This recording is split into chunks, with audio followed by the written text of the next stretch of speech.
Hello, Internet, and welcome to yet another, I was going to say yet another one-shot, but they don't happen that often here on this channel.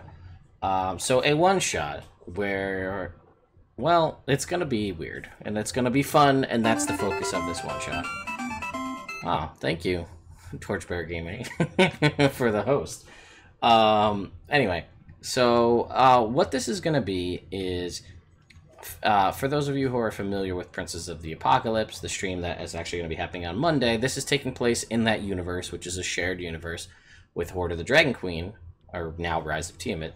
And those guys take forever in Princes of the Apocalypse to do anything. So to illustrate, thank you also for the sub. Get a little Jake dancing action on the screen there. So to incorporate that the world is living and ever moving, a different group of adventurers is going to do one of the things that I've all but railroaded them to go do. Somebody else is going to do it, and they're going to go there and find out that it's already done. So that's what this group is about. If you hear some echo, I'm sorry. We've got Claire's over there. You can see her hand right there. So there's a little backfeed there. Well, if I mute her, you'll lose it. So I can mute her, and then I'll just have to remember to unmute her when she starts talking. I guess that'll be how we fix that for the time being. But yeah, so that is overall what's going on.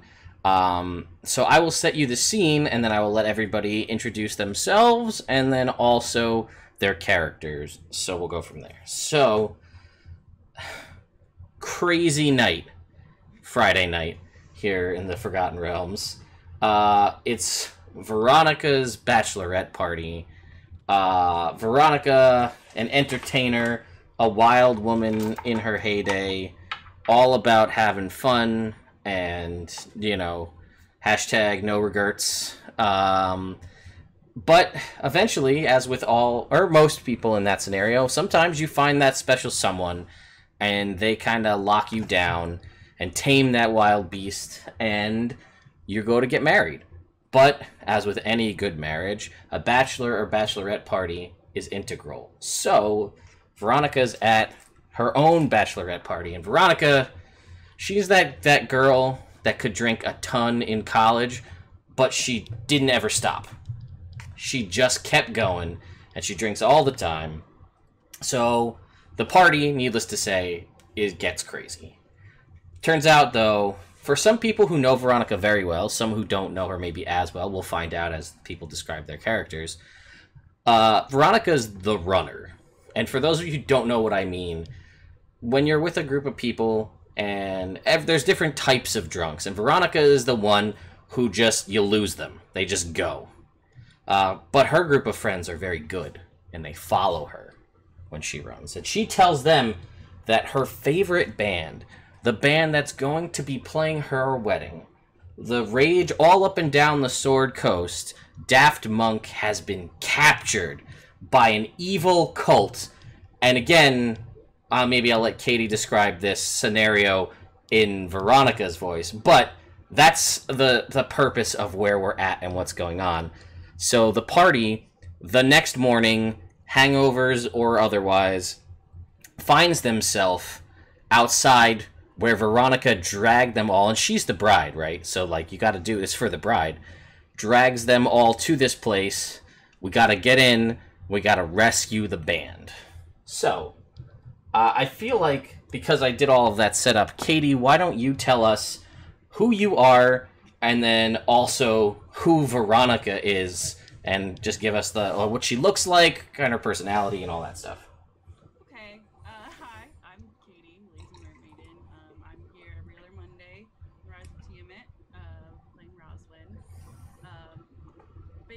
My character Veronica, she's a drunken master monk. You know, she's very pretty, but at the moment, not at all, because she's got a wonky eyelash. You know, she's got raccoon eyes. Her lipstick's a little smudged, but she's at a top night, so she doesn't give a fuck.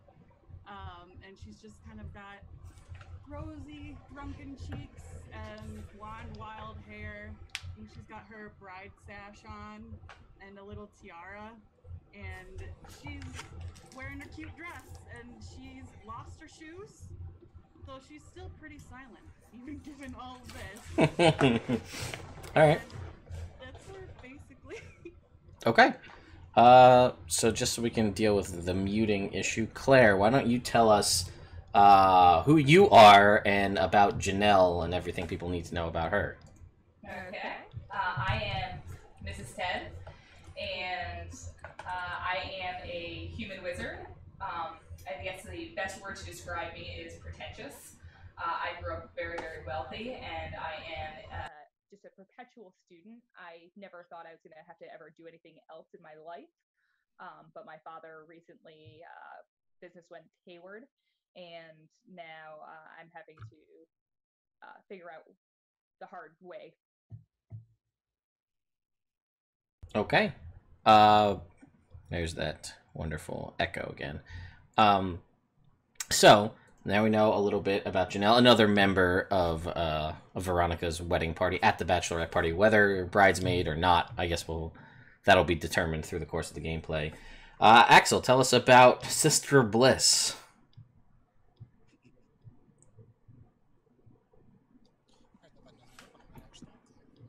Sister Bliss is, well, a half-dwarf, which is a weird enough thing on its own. But she's a paladin, technically, but she's kind of like a nun, more or less. She grew up very much kind of devoted to Ilmater, the god of endurance and perseverance. She's been around the for a while. She's in her 70s now. She's been beaten, bludgeoned, sunbaked, salt-caked, just... She's not in the best of shape, and she's been a lifetime smoker. She likes her cigars. So she's not the best-looking woman, and she's not exactly kind of care too much either. So she just wants to get out there, make some money, and do some adventuring or mercenary work, and occasionally do a wedding like this. She's probably going to be officiating. And all of that goes towards funding an orphanage that she tries to run, because she doesn't want kids to end up like her. Right, and last but certainly not least, Shalom, tell us about your character and who you are. I'm playing Bendy. She is a Tabaxi swashbuckler, and she was child of the streets and has been fighting to bring herself up in the world, and doesn't really have, too much of a problem with, taking things from people who obviously don't need them as much as I do. Because it's like, I'm giving you the opportunity to reverse Robin Hood with me, right? So she's got no moral qualms about any of that. She has her little pet mouse who lives in her pocket, and she just, I don't know, she likes to have a good time, and likes to get a little rowdy and pull out her Julian pipes and sing along really badly. So, but to her, it's fucking amazing. Like, just wait till you hear it. And I think she's going to have to perform for this band. So, she needs to get in with the band. So, she needs to find this band so she can, definitely be a fucking rock star. And yeah. All right. Well, now you know the party. I see there are some new faces. So hello, I'm Ted. This is Nerd Immersion. Welcome. We do a lot of D&D stuff. Whole bunch of coverage on the new book that just got announced yesterday because people really liked it. And I have a giveaway. I'm going to put a link in the Twitch chat. I'm not going to go into it, but you can win free books. Who doesn't love free D&D books? So, basically, you guys have come up to where you guys are here. It's the next morning. To where Veronica has drug you into this. Basically, you find yourself outside of, for all intents and purposes, a castle, right? It looks like your traditional castle. You've got kind of your four pillars, crenellated pillars, and you're pretty much in a square fashion. Although you guys kind of came from the roadside, we'll say, because that makes probably the most sense. And you guys can see, though, that this is coastal. So if you were to go further north or further south of this and continue, to the east, it's a cliff that goes down to the water, and you can see that the castle wall on that side does actually go out into the water. So it seems to have some sort of dock or some other way to gain access via the water to this keep, if you will. As far as what you guys know about this place, you only know what drunken Veronica has told you at this point, which is her wedding band is in there, and no good person would steal this band because they're great, and also it's her wedding. So it does appear to be in slight disrepair, so it has seen better days, but it's in the process of being patched up. Thank you again for all the follows. The walls are 15 feet above the ground. Again, there are crenellated parapets around the outside. You know what? Why don't we just start things right off with everybody make me a perception check, please.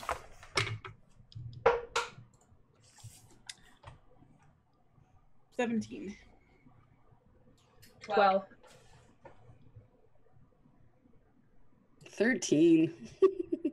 3. Okay. That's with a +7. All right.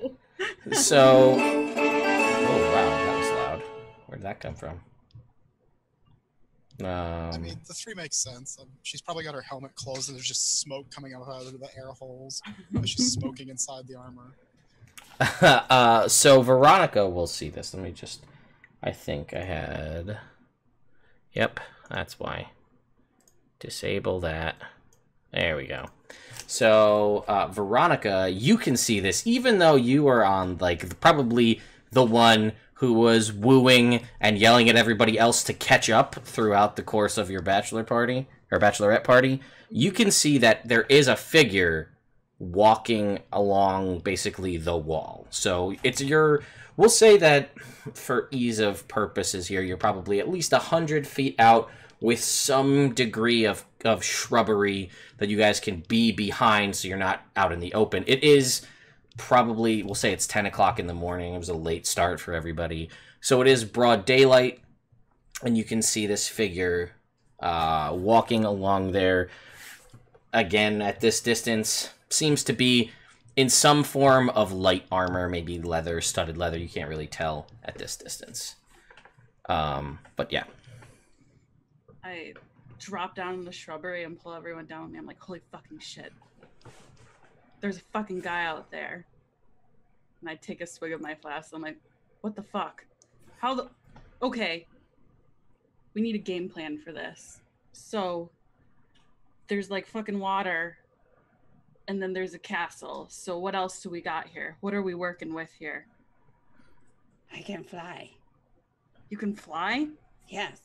Since when, bitch? See, I got these boots. You want to see? They're fucking great. Look at them. Look at them. Look. I grab her look foot. and look. Wow, these are great fucking boots. I assume those are winged boots, as my guess. They're winged boots. Okay. For the chat, I should point this out. Party is level 4. Everybody got 1. Stats were all rolled, so they did as well or as poorly as they could. And everybody got 1 uncommon magic item to just put this all in perspective. So, you can also see, Veronica, in the walls, there are arrow slits in the wall. You don't know if they're manned, but there are defensive capabilities to this castle. Okay. You're point them out to everyone. Well, I wouldn't fly up there because, you know, it's going to be like, bye-bye birdie, or whatever the fuck, so... Let's see here. So it's broad daylight. Is there anything else? I know we're 100 feet away. Is there anything else that, like, we can, like, you know, slink behind and stuff, like, up to the front of it? Or is it just, like, a plane? Let's read the box text, if you will here. Yeah. Small castle overlooks the mighty Desserin River, which is a good half-mile wide at this point.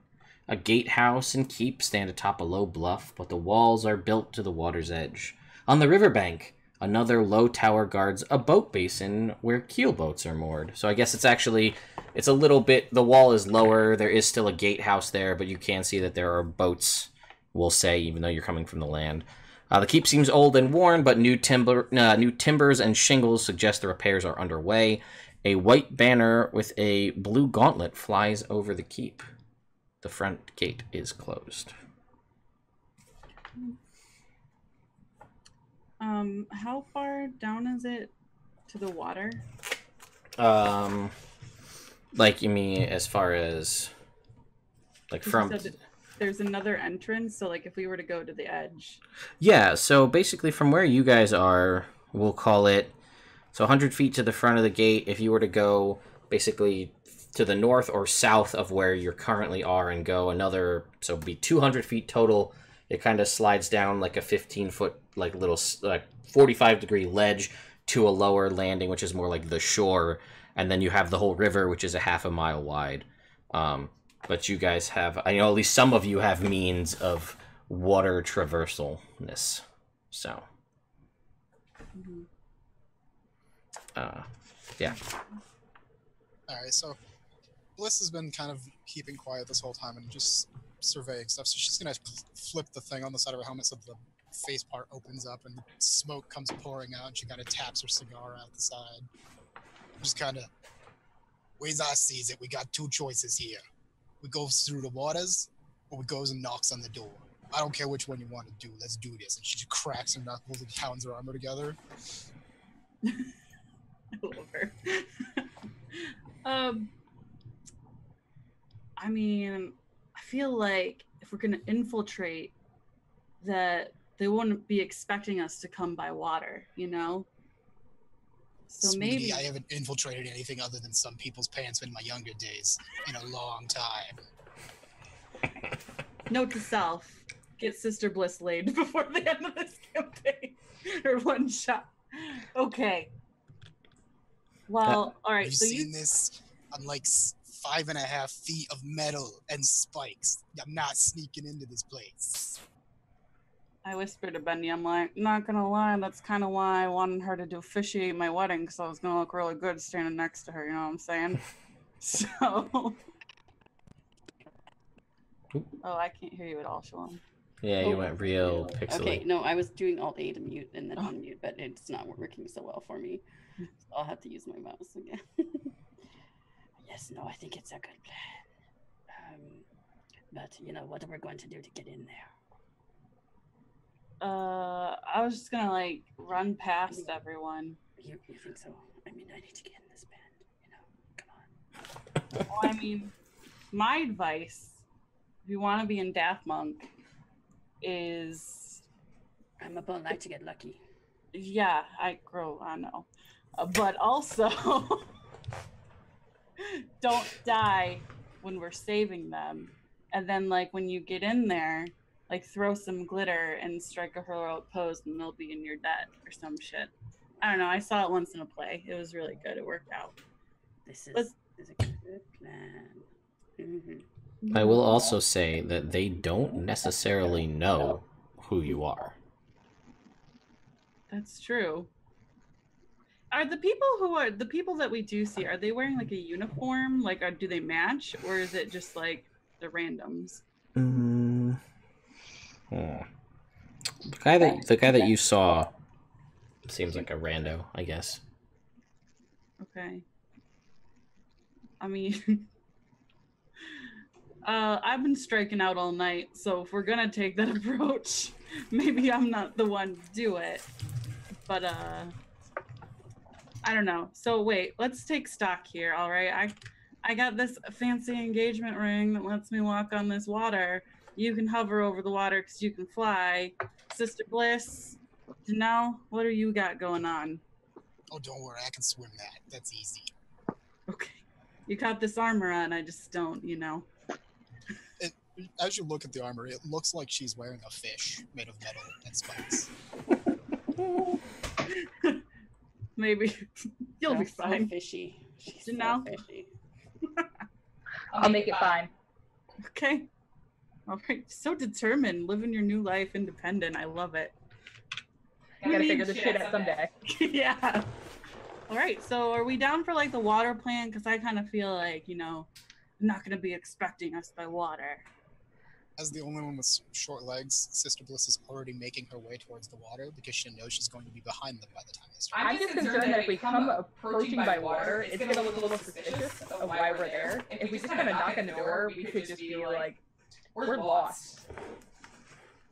Huh. Yes. That's true. But no one expects the water. The water.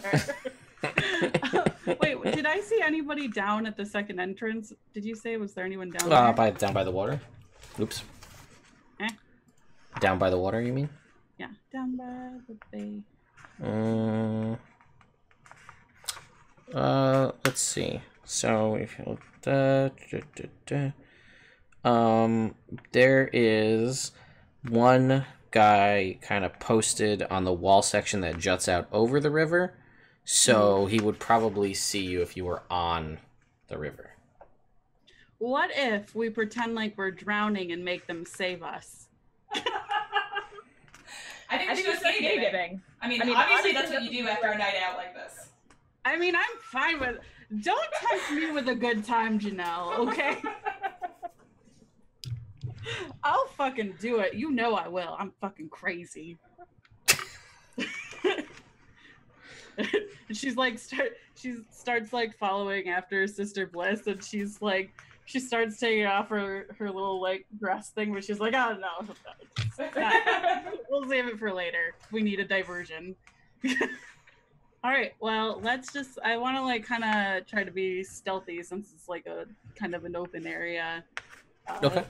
Try to follow Sister Bliss towards the Meanwhile, water. I'm just marching across the area towards the water. All right, so that's fine. You're just making your way towards the water. Let's see. And then, so what's your plan when you get, so you're going to go, are you going to go straight to the water near the castle? Or are you going to try to get some distance between it before you enter? What's your plan? Oh, wherever we were standing, I literally just walk to the closest portion of water. That's what I figured. I was... Alright, so this is what you guys... Do you stop her? Or just let her go? She's her own woman. Alright. Just fishy spikes making its... Yeah, she's marching towards the water. She flicks her cigar off to the side after finishing it, and the helmet closes up. And she just marches into the water. Alright, yeah, so let's see. Is there any guy on the wall over here? Okay, so there you see that there are these... Dexterity modifier. I'm not sneaking into this place. That's fine. You can see that it is at least, based on just kind of the way the towers are set up, there's at least 2 floors. So there's probably the ground level when you get in, and then if you're actually in the towers, there's a 2nd floor. Just for the hell of it, make me a stealth check. This is more for their really bad, their really mediocre passive perceptions. 5. Okay, so, yeah, as to be expected. Alright, yeah. So, you just kind of are walking along, and you know what? There's actually nobody on the wall on this side, for whatever reason. So, almost as though it was planned. Sister Bliss just walks along, and you just into the water. And then as soon as she hits the water, she just starts swimming, even though she's wearing full plate mail. Wow. Fish plate. She's a fish. Can't you tell? She just looks like a really weird metal blowfish sticking up out of the water. I follow after her, and I dive in. But by that, I mean I just brace myself for impact because I have a ring of water walking. Okay. But I also have slow fall, so it's fine. Okay. So you make your way towards the water, not stealthily? No, I'm stealthing. Okay. But I rolled a 4. I mean, I guess that's still an 11. Alright, it's not, it's above their passive perception. Janelle and Bendy, what's your plan? I just rolled a 28 for my stealth. You're gone. You're like, where's Bendy's gone? That's roll 28. Yeah. So, yeah. I think I'm good. I got a 12 for stealth. So I was going to say, what the fuck, I don't know what's going on. I'm going to follow after. Okay. So you make your way... Oops, I muted myself again. So you make your way towards the water. I guess, Veronica, you go stand on top of it? Yeah, I just 3-point land on top of it. and I just kind of like keep pace with Sister Bliss swimming next to me. And is Bendy gonna float above it, or what's Bendy's plan when she gets down to the water?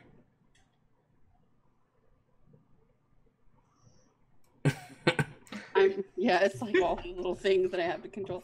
I'm just gonna fly right over the water. And Okay. So you're hovering over the water. Janelle, you get to the water. What do you do? Playing and swimming. Okay, that's fine. Alright, so you guys get in and you're just gonna try to go under the water and like sneak up and see what the situation is, or you're in the water swimming towards the keep. Yeah. Yes. I guess we can, check it out first. Okay. Bendy, you're stealthy. You go ahead and just see what you can find out. Okay, so basically as you're heading towards it, you can see that there is this tower, and then there's sort of like a low gate. So the keep's eastern wall is built into the river, forming a long pier that encloses a boat basin. A heavy chain that emerges from the tower stretches south basically across this entrance. So there's a chain there, and that's sort of to keep boats. So if a boat were to try to get in there, the chain would tear the keel out from under the boat, and it would just sink. But it looks like it's just a chain. So you could potentially swim under it or go over it. That's your call. Well, I think that we could go over it. Yes. And again, I will say that you can see there are boats in there. So they do clearly expect boat traffic to a degree. Right. Alright. Yeah, just swim under it. Okay. All right. So you guys are gonna. That's the plan, is to just go in and try to. And again, you did see that there is a guy on this end, kind of keeping watch over the water area. So. Why don't you let me scout ahead a little bit? I will have a look and see who is watching us. Okay. Well, Sister Bliss is going to, when she's submerged under there, after she gets under the chain, she's going to go up under one of the boats and start poking holes through the bottom with her spikes. Okay. She'll start sinking their boats. Okay. All right. Yeah. There's So. no tolerance for kidnappers. None of these people are escaping. Gotcha. All right. So you're gonna go sabotage the boats. That's fine. Nothing like bringing more attention to us. And Bendy, you were gonna scout ahead towards where this guy is. Yeah, or what was your plan? Bendy. Sorry. So not used to this name, I just can't get over it. I would like to, like once we're all on the other side, I would like to sort of float up with the wall. Okay. Just have a peek over the edge and see what's going on. Okay, so it sounds like everybody's plan is to go swim, hold their breath, dive underwater, swim under this chain, and then when they get inside the keep, we know Sister Bliss is poking holes in the boats. How are Veronica and Janelle staying hidden? Because there's a guy looking around. He doesn't see you because you're underwater. But he's clearly looking up and down the river. I'm just gonna, where he is, I'm gonna go underwater and then come back up and just kind of wait for things to happen and sit behind a boat so that I'm out of his vantage point. All right, and Janelle? Is there any debris or shrubbery or anything like that in the water? Well, it sounds like everybody's going in. Are you staying outside of the keep? I guess I'm heading in. So you could hide. There's gonna be debris soon as all of these boats sink, but right now they're boats, so you can hide behind the boats. All right. Okay. So Bendy kind of comes in and then up against the wall, floats up with her winged boots, and you see a male human with lank black hair. He's got this droopy mustache. And he's kind of between the crenellations, looking out, and looking to the water. So if you're coming up behind him, he doesn't see you. Hmm. Looks like Professor Snape to me. Yeah, I guess like a mustached Professor Snape. Okay. He's like the evil Snape.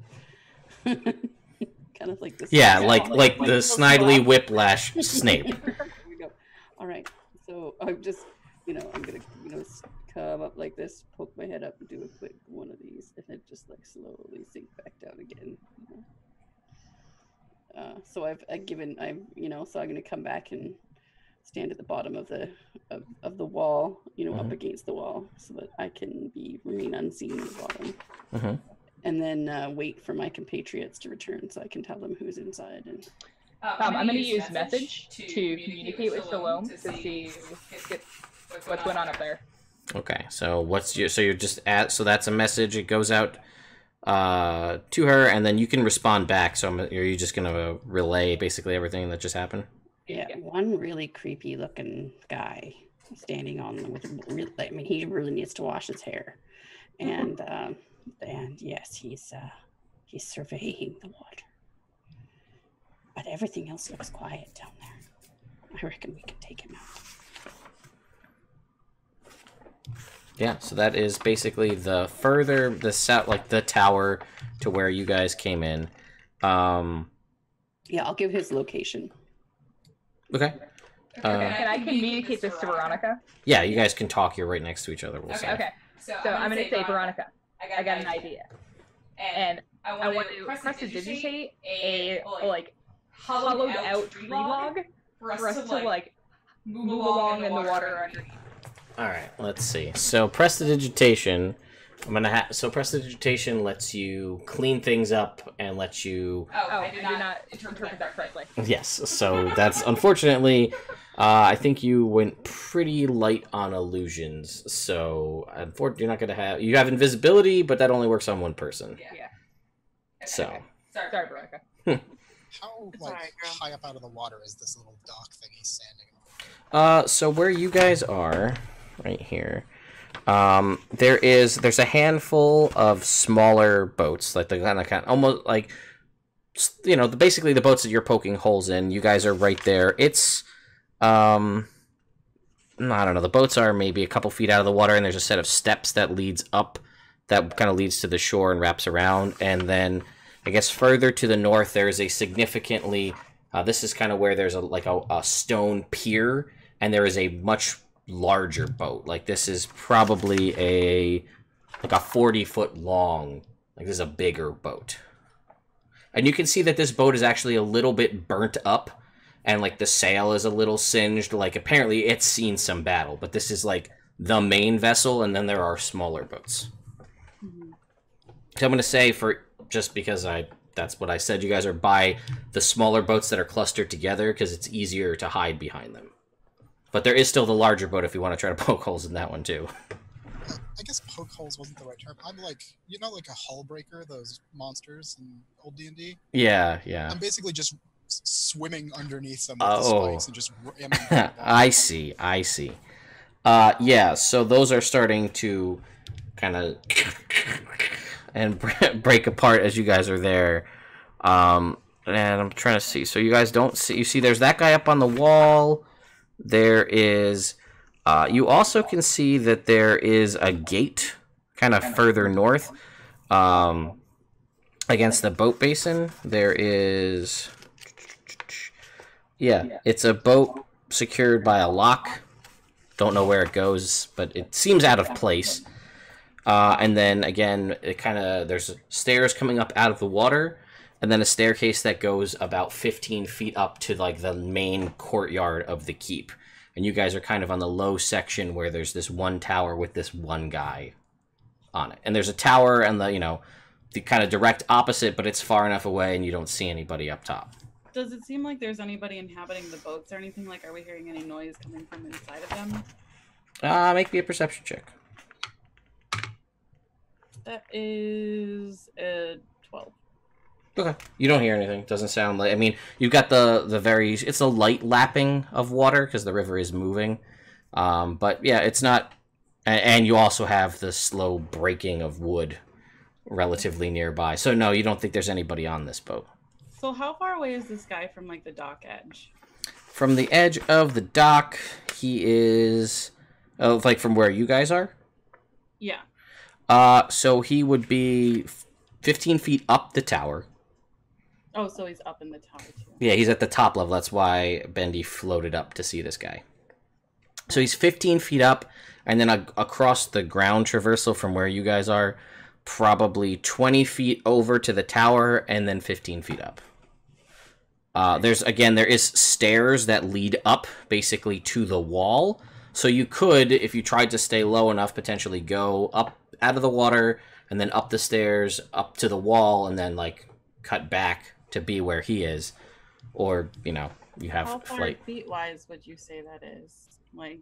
Well, to get via foot up there? If I am hiding under the water... Yes. And then I get out of the water and I try to get there. Okay, so that'd be... Let's see... That would be 20... Then up the stairs is 10 feet, 30... We'll call it like 55 feet to get to him via ground movement. Because you're not going directly there. You got to go roundabout to get up there. Okay. Could I get a certain distance stealthing potentially if I roll well enough and then make it less than 50 feet? You can certainly try. I'm going to do that because I'm crazy-ass Veronica. All right, crazy-ass Veronica. You're making your way out of the water. This guy... Let's see here. This guy doesn't even notice that Sister Bliss is bashing through these ships. He's just, like, looking at his job, look at the water, and his natural one on his perception check is just like, oh, there ain't no boats coming up the water right now. He's focused on that. Okay. So as I get closer, do I see anybody else in the tower area with him? Okay, so as you can see that because again, you are at the top level of the tower. There's a staircase, like a hatch that goes down. There's a tower, basically. You're at this tower. There's a tower, basically, if you travel along the wall. But there's also an indoor area that has got a roof on it that you can't see inside when you get up kind of at the tower level. You can see that up the 15 feet, there is another area that's there. You don't know what's inside it. You can see there is larger rooms, basically. So there is more to this keep than just a castle. There are inside rooms, I guess I should say. Okay. So yeah, you can stealth. We'll say you can stealth up. What's your movement speed right now? 50. So you can stealth up because it's half your movement. So you can get 25 feet closer stealthily. Mm-hmm. And then what do you want to do? Also, I know Sister Bliss is just wrecking house at the moment. When you finish with the small ships, are you going for the big ship too? Oh, when she finishes with the small ship, she plans to go for the big ship and cut its ties and then break the rudder. Wow, okay, cool. So that's an option that you're going to explore, and then while you guys... So Janelle, you see crazy-ass Veronica... Oops. Making her way, like, sneaking, but also kind of, like, stumbling a little bit, staggering up towards this thing. What's your plan? I'm gonna kind of tread water behind her to see what shit goes down with her, but kind of keep my distance. Okay, and Bendy. I'm just gonna stay along the bottom of Okay. the wall and just wait for people to start catching up with me so that we can go on with the next portion of this plan. Okay. If necessary, I will gladly go up and throw a rope over the top and make it so everyone can get over the wall. Okay. Waiting for the Power Rangers to assemble. Gotcha. All right. So in this time, I'll say one. You're making your way up. You've made it the 25 feet unnoticed. As Sister Bliss is swimming over towards the larger boat, you can get a closer look at this gated off area that looks a little weird. So basically the north side of this kind of basin where all these boats are assembled laps against this rocky bluff. As I told you, it's the kind of steps down. From the base of the bluff, you can see that there's a subterranean river that's emptying out into this area. And this is the river is close to 30 feet wide at this point, the outlet of it. And there's a cave, and you can kind of see, like, maybe you can get in there. And there's a big iron gate with a lock kind of blocking entrance into this as you make your way over to the bigger boat. Okay. So I'll just throw that. So you can go and cut the lines and break the rudder. Easy enough. She's gonna be on the way over there. Of course, she needs to come up for air, so she's gonna kind of come up her air halfway over there and kind of be like, "Glub glub, I'm a fish," and then back under again because her stealth is terrible. Yep. And then she'll kind of try to like climb up onto the dock to go cut the ties. Okay. Yeah, you're able to hoist yourself up, and you start working on that. Veronica, you've made it 25 feet, and no one seems to have seen you stumbling along. Great. I'm gonna go up to this guy and try to murder him because no one fucks with my wedding. All right. So you're watching this, Janelle and Bendy. You're kind of and you watch that rather than take the very easy route to go up the side of the wall, she just tears ass up the steps, up the second set of steps, and right along towards the top of this tower. And then I guess you're going to attack? Yeah. All right, so just go ahead and make an attack roll. We'll see how this guy does.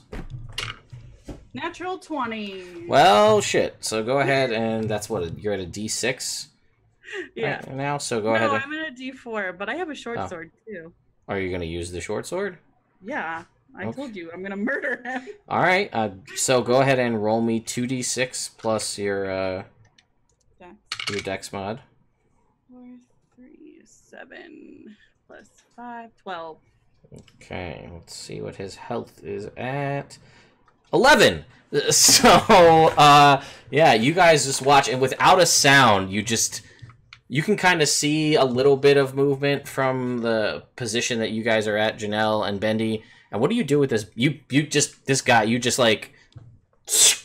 guy, Assassin's Creed, however you want to kill him, he's dead. Yeah, I whisper in his ear right before I kill him exactly what I said. No one fucks with my wedding, and then I kill him. And what do you do with the body? I kind of, once I've done it, I'm kind of like, oh, gross. Uh-huh.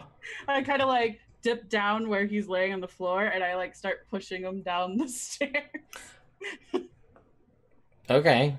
So you guys then watch as this corpse is just leaking blood as it's being down the stairs and then down the second set of stairs, and you look up and are like, man, she could have literally just pushed him over the side into the water. But hey, you know what? This is crazy ass Veronica. I'll go in for the assist because, it's her wedding and all. Yeah. I'll go in for the assist. So I was hanging back, and so I just watched all this, and I've never seen anything like this in my life. And I am appalled. I don't know what I'm doing here. I'm having a little bit of a nervous breakdown. It's holding back regurgitating because I'm so upset at this. Yeah, so you watch, crazy ass Veronica. Oops, I guess I should unmute my... Yeah, she's just tumbling this dead Professor Snape with a mustache down the stairs, and the Tabaxi, this cat woman, just floats up and starts helping her move this body down the stairs. I got you, girl. As you watch as the boat, it doesn't list, but it like moves a little bit as though it's been cut free on the other side. So you're kind of amidst a wreckage of what once was rowboats. Before it gets too far from the dock, I change my mind. I'm going to jump on it and go steal the wheel. Okay. So let me just see are you going to inspect anything about it, or are you just going to steal the wheel? Passive perception 11. I'm just... Got it. So you hear a thud, and you're, Janelle, not sure if it's the body tumbling down the stairs or what, but basically you guys watch, I guess it would be both Veronica and Bendy, because your passive perceptions are high enough, just this metal puffer fish just leap from a dock onto this boat, run towards the back, rip the wheel off, and then I don't know what. Dive off the side. Into the water. And Janelle, you do see and hear basically this metal pufferfish hit the water. So, that guy's dead. Once I get down, I like look at Janelle. I'm like, oh my god, sweetie, did you have too much to drink? Are you okay? You look nauseous. You need me to get a hair tie? I don't know what I'm doing here. We're partying. I thought we were just having fun. I half thought that coming here was a joke, and you're just gonna go swimming. Oh. Okay, so I know that things look a little grim right now. Listen, Linda. But just ignore like this blood and like this dead guy. And like just like really close your eyes and imagine yourself on a dance floor with Daft Punk pumping their sweet jams, you know, and just like you're dancing like you just don't even care. Nothing's a problem, okay? Just close your eyes and we'll get to a different area and just pretend like this dress I was wearing wasn't white. It's always been red tie-dye and it's whatever, okay? Okay, sweetie? Can I see your flask? Oh my god, of course. I always share and I always bring extra. I will say, too, if you wanted to, Janelle, you mentioned prestidigitation before, that can clean things. So you could clean the dress, and you could, if you take the time, clean up all of the blood. There is no trace of this dead body. When she cleans me, I'm like, oh my god, you're gonna come in so clutch on the big day. Girl's got skills. I know, for real. Okay. So... Mr. Bliss? Is swimming towards the, it's like a weird, rotund, spiky shark, just making its way through the water towards, where you guys are. When you get this body down and cleaned up, are you gonna push him into the water, or what's your plan?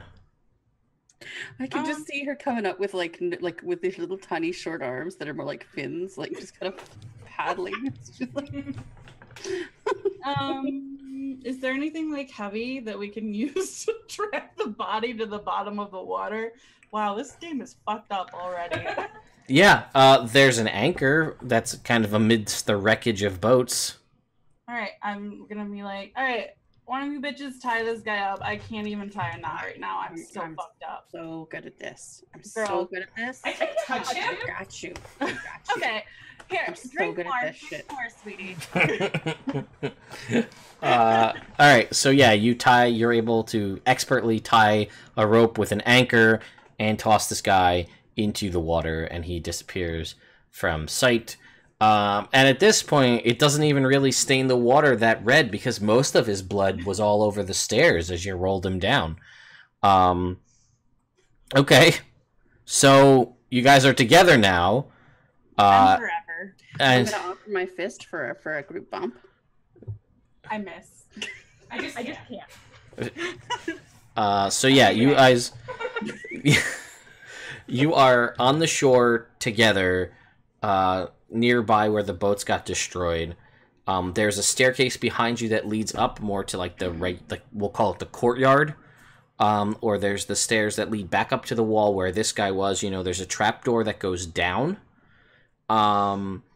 And then, or you could travel along the wall, or go over to where the boat was that Sister Bliss stole the wheel from.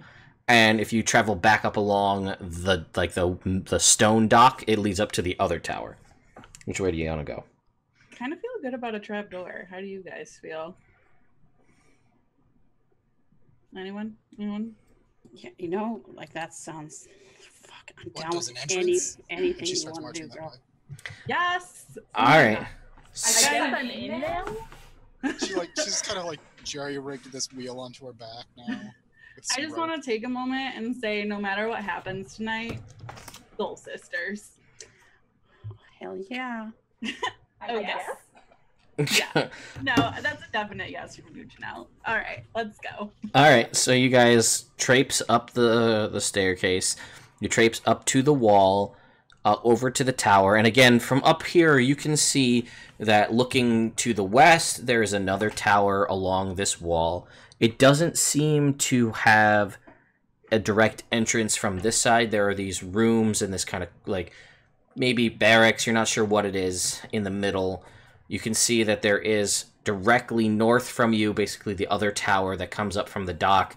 And if you're, I guess here, the northwestern tower is a tower, but it is actually much larger. So rather than a circle, it's more like an oval, and it continues into a square. So there's the tower piece, but there's much more stuff there. And yeah, you guys are up there, and you can see the trapdoor. As they were ascending the way up, Sister Bliss was kind of commenting on the stairs. She's like, boy, these are messy. They should really clean this place up some. I already cleaned them. Oh, yeah. Sparkling. Yeah, that's right. I think you're on mute, Claire.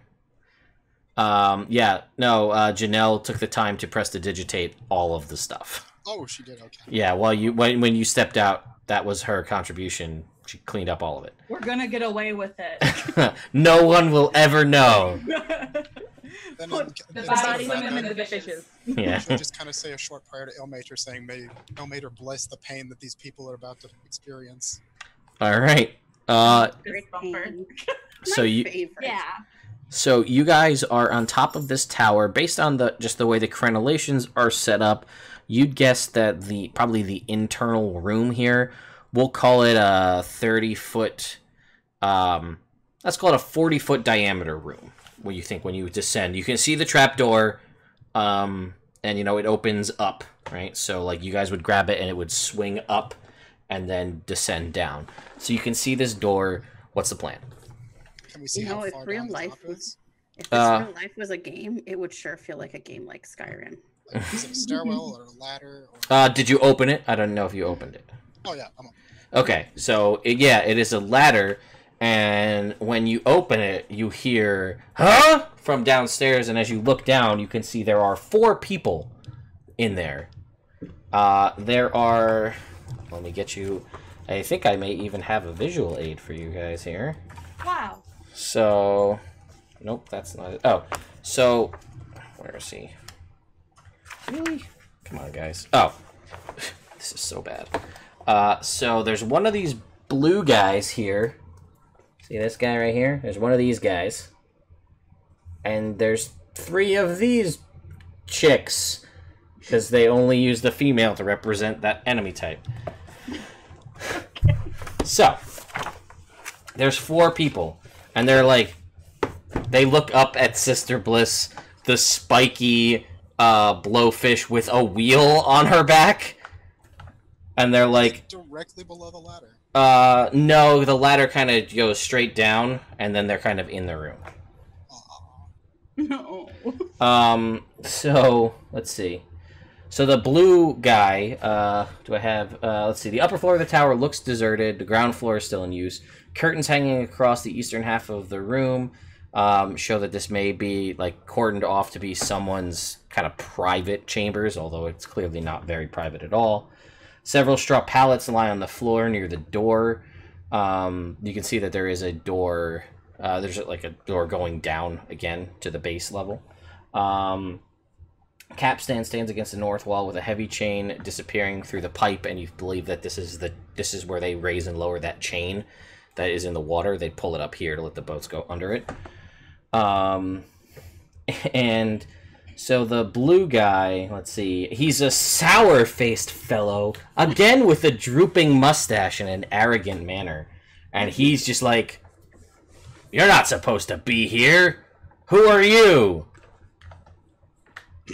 And the other chicks are like, he seems to be the one in charge.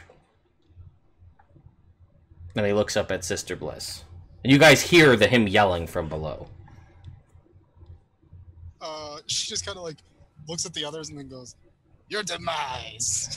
Alright, at that point, I'm going to need everybody to roll for initiative. So stupid. I love it. I got an 11. Oh, an 8. 11 for Veronica. 19. 19 9. for Janelle. 9. 9.2 apparently, according to. I saw that for roll 20. What did you get, Sister Bliss? 8. 8. Alright. And we'll go. Oh, they got natty 20 for the chicks. So, what the hell are their stat blocks? So, In true they're gonna, Veronica fashion, I'm already out of wine. they have 20, and the blue dude, he has an 8. Alright, so the 3 chicks are gonna go first. And they're like, oh shit! When they say, oh wait, no, they actually did better, but that doesn't matter. I looked at the wrong one. That would have been way worse.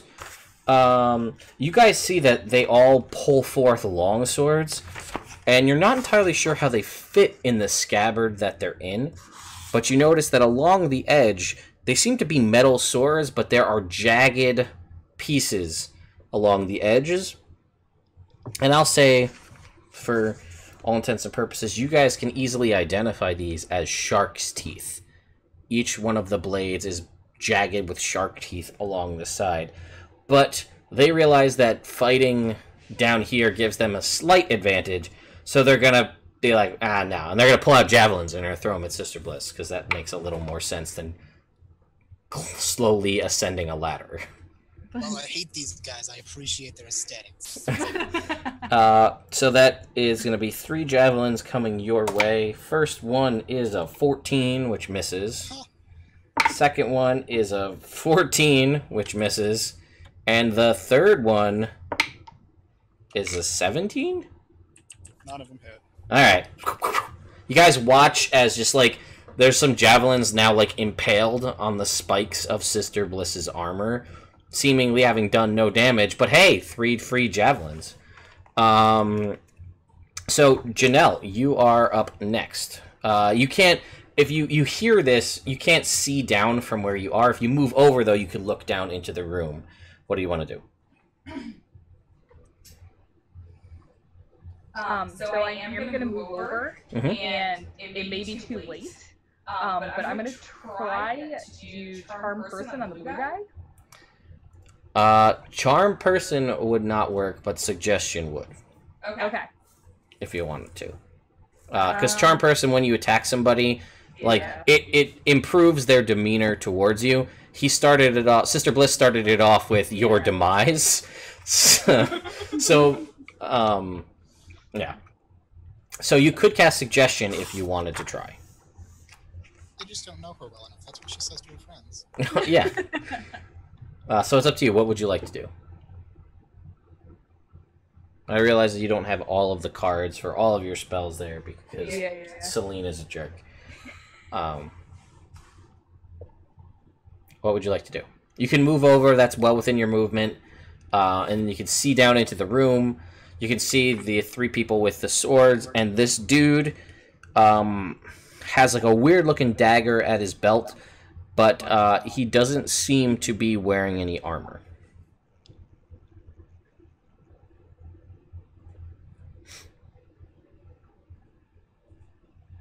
So.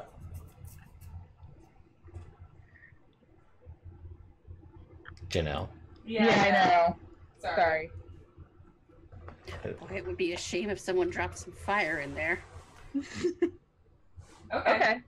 I could do that. Do that. Alright, so what are you going to do? You create bonfire, and I'll do it underneath the blue guy. Okay, so he's going to make a dexterity saving throw. And what is your dex save, your spell save DC? 14. Alright, so he has a 10. So he's going to fail. So create bonfire does a d8 fire damage. So go ahead and roll a d8, and he'll take that much damage.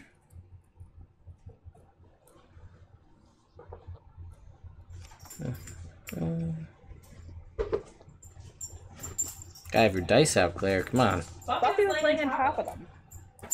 Buffy. Seriously. 6. 6 points of fire damage. And the bonfire persists. You see it underneath. So that is pretty much going to do it for you for your turn. Then it's going to go to, after Janelle, is Veronica.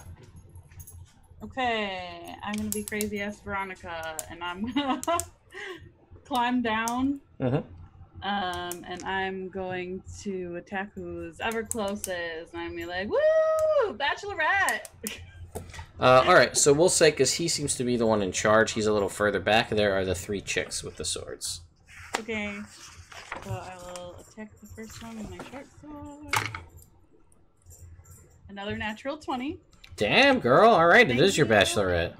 Thank you, Polyhero Dice. That is 6 plus 5 is 11. Okay, she is still standing. She's trying to put up her shield to block. It's not working, clearly. Okay, and then I'm going to... How does she look? Does she look shitty yet, or does she... She's cut a pretty decent cut on her, but you're not really sure. That like seashell literal fishnet bra, it's hard, like it's a little deceiving. Okay, then I'm just gonna punch her in the face. Okay, roll me an attack for your punch. Okay, that's an 8 plus 5. That's not that great. That is 13. 13. She puts up her shield and blocks your fist. Okay. Fair Alright. enough. Fair enough indeed. Then it's gonna be Bendy. All right, I'm gonna whip out my rapier, and I'm like, I'm coming after you, girl. And I'm just gonna dive down, flying down through the hole with my sword extended, and just like do a dive bomb first attack at whoever seems to be the closest for me. If it's the girl that's attacking her, Veronica, then I'll be on her. Otherwise, I'll take the next one in line. All right, we'll go with the one that was fighting Veronica, because I said that was the closest one when she came down. So go ahead and make an attack roll. I rolled a 19. That will hit, and this does count as sneak attack because of Veronica being there. All right, so that's 10 piercing plus 2d6. Sneak attack is 8 more. Damn. Yeah, so you just, with this rapier, maybe it's the momentum of the flight, you don't know, but just right through this chick, and she just drops. Shark tooth great swords, or long sword skitters to the side. And then I'm just going to lick the back of my hand and, like, draw it across the mouth. All right. Got you, girl. Anything as a bonus action, or are you good? Let's see. As my bonus action, I'm just going to, I'll probably just use my cunning action to, take a bonus action. Yeah, I'm just going to I don't need to get some disengage. I guess I'm just going to move on to the next one and be prepared for battle. But I'm going to stand outside of the 5-foot range. Okay. So I can step in next time. Cool. What was your dexterity, Sister Bliss? 11. Oh shit. All right, you're exactly tied with this dude, the bad guy. So let's just do a quick roll off. Just roll a d20 and we'll see where we're at. Now I roll a 19. He rolled a 20, so he's going first. Oh, shit. So nearby, he's got... so he has to... do you know, Axel, off the top of your head, create bonfire when you start your turn or end your turn in the bonfire? I believe it's end. Alright, yeah, I'll just pull it up on my phone real It quick. gives him a chance to move, yeah. Yeah, that's what I figured as much. Can create bonfire. When it moves, or for the first time... Creature must make the saving throw when it moves to the bonfire space for the first time on a turn or ends its turn there. Cool. Alright, so he's going to step out of the bonfire. Bonfire's still there. But then he's going to reach over to Veronica, I guess. Because he doesn't like the cut of her jib.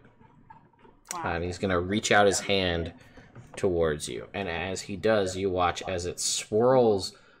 black energy swirls around his hand. He's gonna try to hit you. I don't know what he's talking about. She's got the finest jib ever cut. Oh my god, thank you so much. That is... What's his roll for that? That's a 19? Yeah, that'll hit. Okay, so... You are gonna take... Oof. 9 points of necrotic damage. And you watch as the damage that Janelle had done with the fire, the wounds heal back up.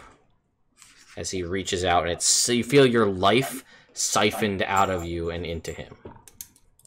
Oh my god, I just want my life siphoned out. That is his go. Then it is Sister Bliss.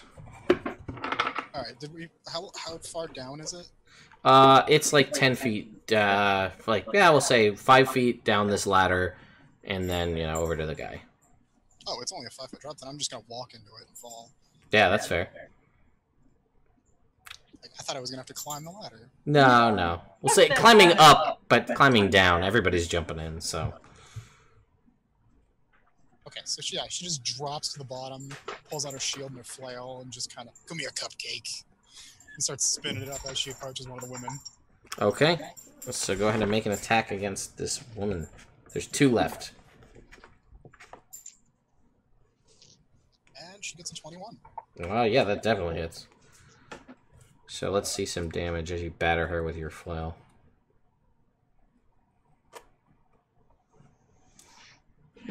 So 11 points of bludgeoning damage. Alright. Yeah, so you crack her with your flail, and I believe that's it for you, correct? Yep. Alrighty, so back to the top. It is the girls. So there is one of them is hurt. She's going to try to stab you with her, or slash you with the longsword.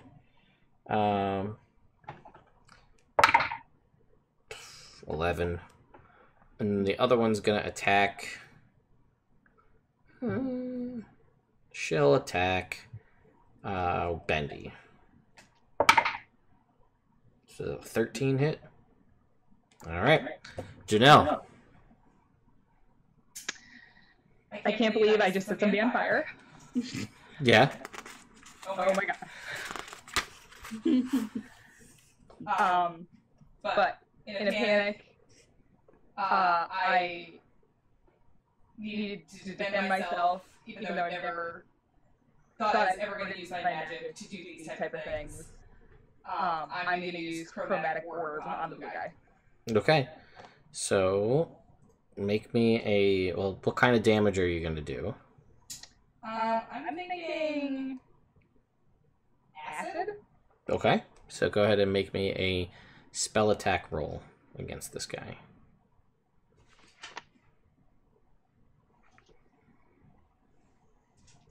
Sorry, that's a d20, right? Yep, plus the spell attack bonus there. Yep. 9 and 15. Okay, yeah, that hits. So that's 3d8 acid damage, I think.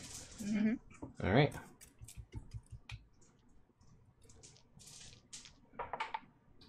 Four. Mm-hmm. 7. 3.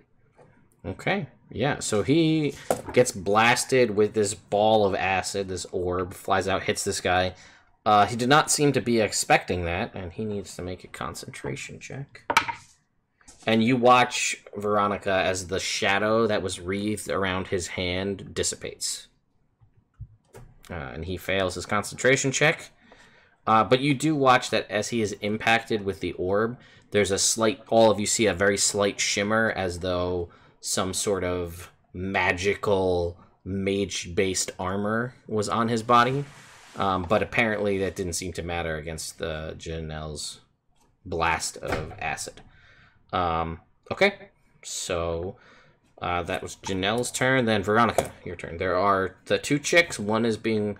Basically, one's engaged by each of your allies, and then the blue guy. I'm gonna attack the blue guy. Okay. Let's see. So I'm gonna attack him with my short sword. It is a 20, not natural. Okay, yeah, that hits.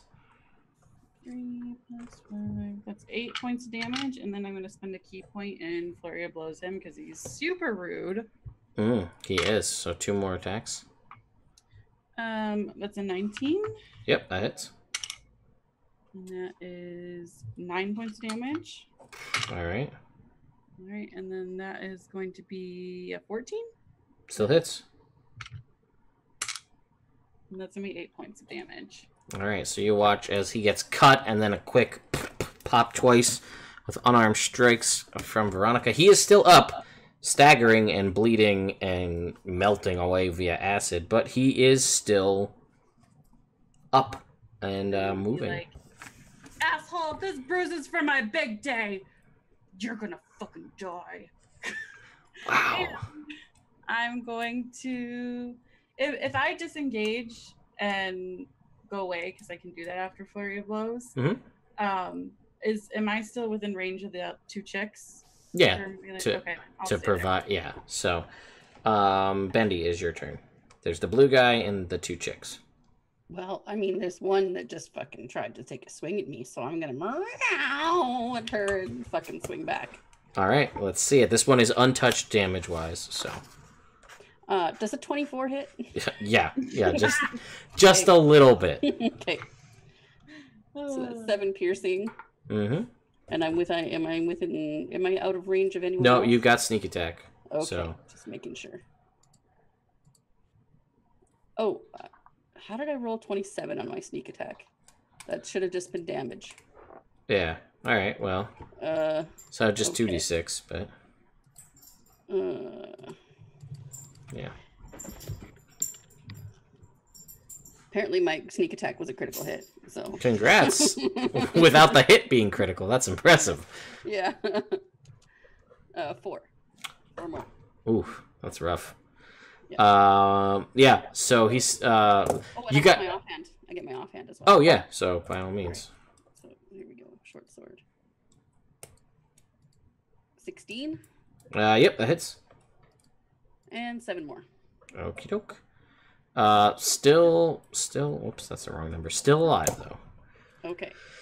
And then I'm going to use my cunning action. Well, didn't you just did it offhand as the bonus action? I can.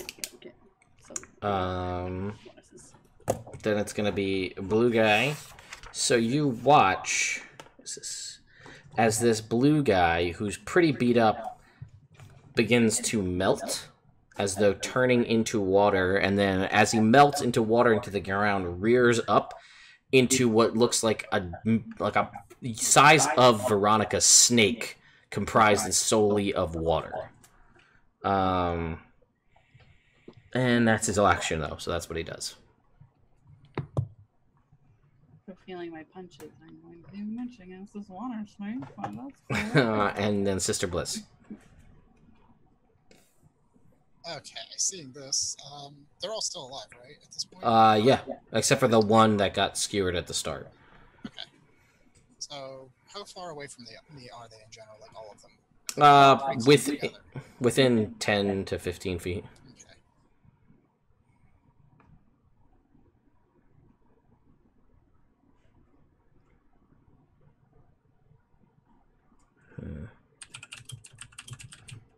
That's a good point, Katie. I didn't even think about the fact he's so strategic, this water snake.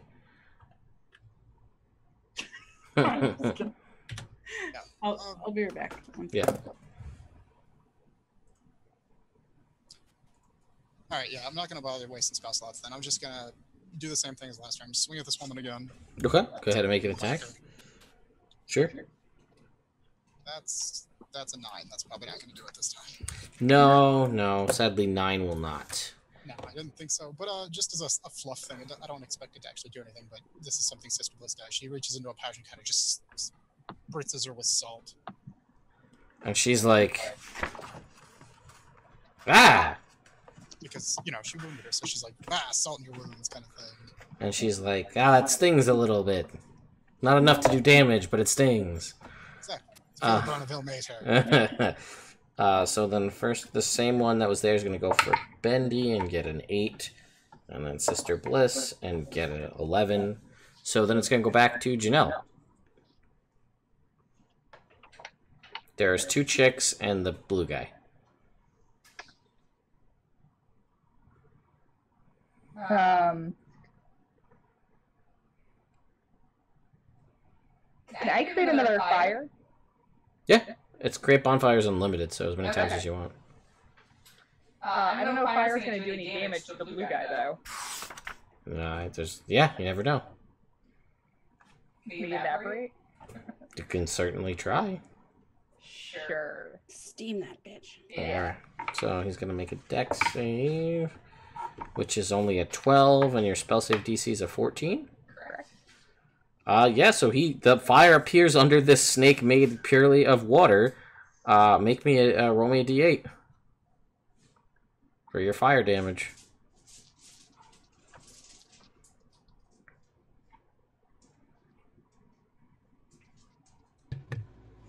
Steam max. 8. Alright, so it doesn't seem to do the full amount of damage, as you created a fire under a thing made of water, but it did do some, so there is some steam and evaporation. Not enough to destroy it, but it worked. Okay.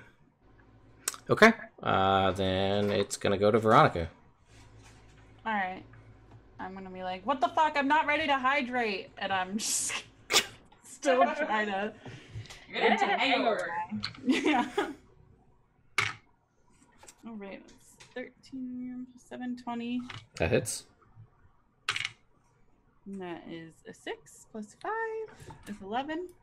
Alright, it's not, you're still hitting it, you're doing damage, but the water is slowing down the swing of the sword, so it doesn't feel like it's doing as much. Okay. I'm really gross, and I'm gonna punch. Alright. That is a 26. Yeah, that hits. Nice, 9. So you punch into this snake, and it feels surprisingly solid. As you hit it, it transforms back into the guy, and you just like punch him right in the chest, and he falls over dead. Fuck you, guy. Is that it? Yeah, that's my bonus action. So yeah, that's it. I'm just gonna turn towards the other bitches and be like, ready to be next, assholes. All right. Nice dash. Bendy, it is your turn. All right, I'm gonna hit a bitch. All right, let's see it. My girl. 24. Totally. 10 piercing. Yep, that one's gone. You don't even need to do sneak attack, and there's one left. Do I have movement enough to go and make a second? Yeah, attack? you haven't even had to move, so you've got all your Okay. movement. All right, so 13. 13 does not hit. All right, so I missed this. It bounces off of her shield, which looks just like a giant horseshoe crab. Like the shell of the back of a horseshoe crab. Interesting. Mermaid. She's a dinosaur. Well, either way, she's gonna be dead soon. Sister Bliss, it's your turn. Get a girl. All right. And is there still the woman alive? Just this one. Okay. Well, the flail didn't seem to be as effective as I would have liked, so we're gonna go with the spike shield this time around. All right, let's see it. Hello, Fisher. Really? Dice? This dice hates me already. 9 again. Nope. She puts up her much less spiky shield, and it blocks. Just kind of start to, like, after swinging, I kind of square off and start moving around her in a circle. These bitches just want hugs, sister. She's gonna swing at the one who took out her boss. So she's gonna swing at you, Veronica, and she's gonna get an 18. Yeah, that'll hit. All right, and that's gonna do a D8. It's 10 points, and an extra damage die because you're not wearing armor. It's true. Another 6, so 16 points of bludgeoning damage as you feel the shark's teeth just rip through your flesh. And that's it for her. Then it's going to be Janelle. There's just one chick left. Been having pretty good luck with the bonfire. So. Okay, moving. So you guys watch as a bonfire appears, disappears, another bonfire appears, disappears, and then another one appears. She's gonna get a 10, so that's, yeah, so go ahead and roll D8. 6. Okay, she's still alive because she hasn't taken that much damage, but she's, like, her feet are clearly, she's standing in the fire. Veronica. I'm gonna fucking kill this bitch. This shit's gonna look horrible in portraits. That is 16. Yeah. All right. 8. How would you like to kill her? Yay! I'm just gonna fucking just clock her right in the head, and just be like, "Fucking bitch!" Shove her into me. Just like, Punch her a new eye hole. All yeah, right. just wipe the blood from my mouth. Yeah, so she drops to the floor as well. So in this room, you guys can see there's obviously the blue dude, and there's these 3 chicks. They do have these cool looking shields that look like horseshoe crabs. They do have these swords with the shark's teeth on them. The other dude had like a weird... Basically, the best way I can describe it as is like a guitar. So it's a dagger, but it's like a punching dagger. Yeah, and if you choose to loot their swords, the swords do, again, they work like a normal long sword, but they do an extra damage die against unarmored creatures. So that's an option. And yeah, you're in this room now. What would you like to do? Well, if nobody Now else is you've doing been this, dropping, y'all been dropping fires like $100 bills, y'all. Just making. Veronica just like sits down. She's like, "Guys, I heard. I don't want to go anymore." And she's like, "Can we just like take a little nap? Just like a little Listen, cat pound nap." cake. You gotta get through this. You gotta toughen up. You gotta endure. That's the way a mater works. If you can't endure that much, you're gonna be a terrible bride and have a horrible time. But like, I'm not trying to be a drama queen, but like, I feel like I'm gonna die. Sister, come on. Can you lay some hands on our sister here? As she's like giving this lecture, she's picking up all the sharp swords and sticking them in her bag. Like, In the room, you do also see on the blue guy that there is a key. I take the key. Okay. Does he keep this? I guess he keeps like he has like a pouch on him too, I guess. Yeah. No, you can see that there's like a cot where he's like behind the curtain. And there's like there's a satchel there. Is there a potion in it? No, but there is some gold, 70 gold pieces, 12 platinum pieces, and 6 agates worth 10 gold each. More drinks later, bitches. Hell yeah. But that seems to really be it here in this room. yeah, after she finishes gathering up the swords, she's kind of like nobody wants any of these. No, they're Okay, she starts gaudy. breaking the teeth off of one of them and putting them in her bag, and just the teeth, and throwing the sword aside. Okay. Hey, Bliss, are you a hoarder? I don't really know that much about you. Do you know how much these go for on the market? No. A lot. Oh, cool. So, These will pay for like 2 orphan meals for a day. I've never met an orphan, but that's cool, I guess. So are we like gonna take a nap, or is someone gonna like help a sister out? I'm sure they're precious.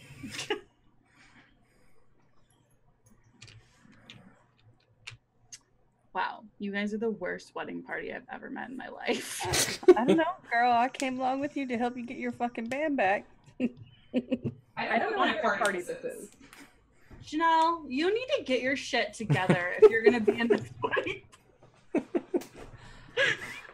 I did a lot of damage, and I'm still trying to compose myself. Okay, well, you know what's great for composing yourself? A nap.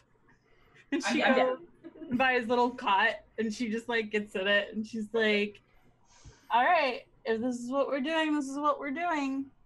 And I propose a short rest. Is there a door somewhere? Yeah, you like lock the door. Yeah, there's the trap door basically up above. Oh, that's the only one. And there's a door that goes further down, yeah. Oh, I'm going to go look out the other side of the door. Okay, if you go down that door, it basically is just like a spiral staircase that leads out to the ground level, basically. I have a key. Does it lock the door? It does not. Fuck this key. Put it in my tits. Okay, you have there, it. is there, You don't have pockets. I is there don't. like a door? Is there a lock In the this door? dress? No. No. There's not. It just seems to be like a I mean, you could jam it if you want with things. You have plenty of debris around to jam doors and things. Stack the bodies there. You also tired for. We only killed 4 people so far. They just kept hitting me, okay? And I lost my shoes earlier, and I'm just having a hard time, okay? Well, if you could hold your liquor better, that wouldn't be a problem.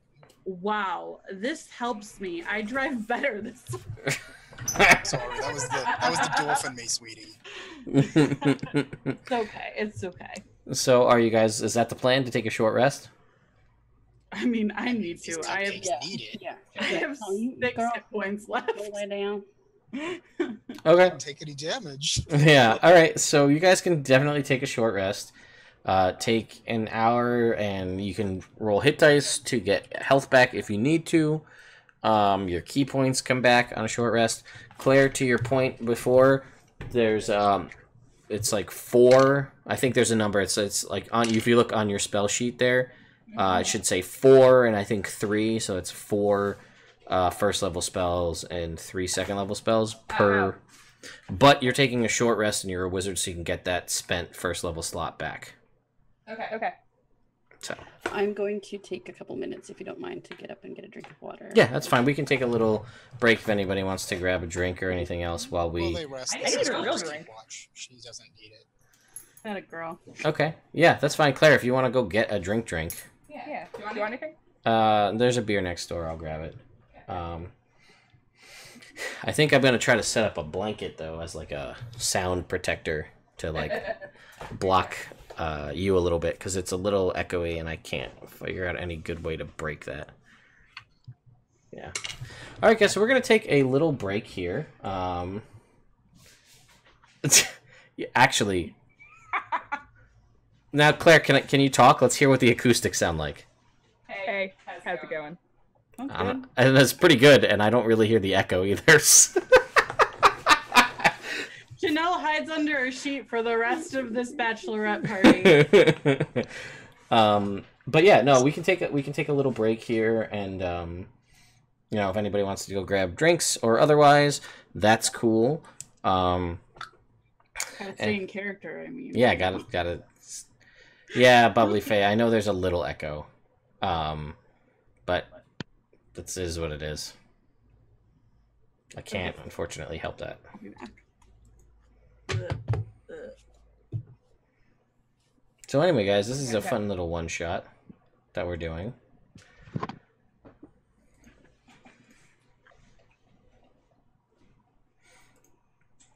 The dice have betrayed me so far. I haven't been able to bring pain.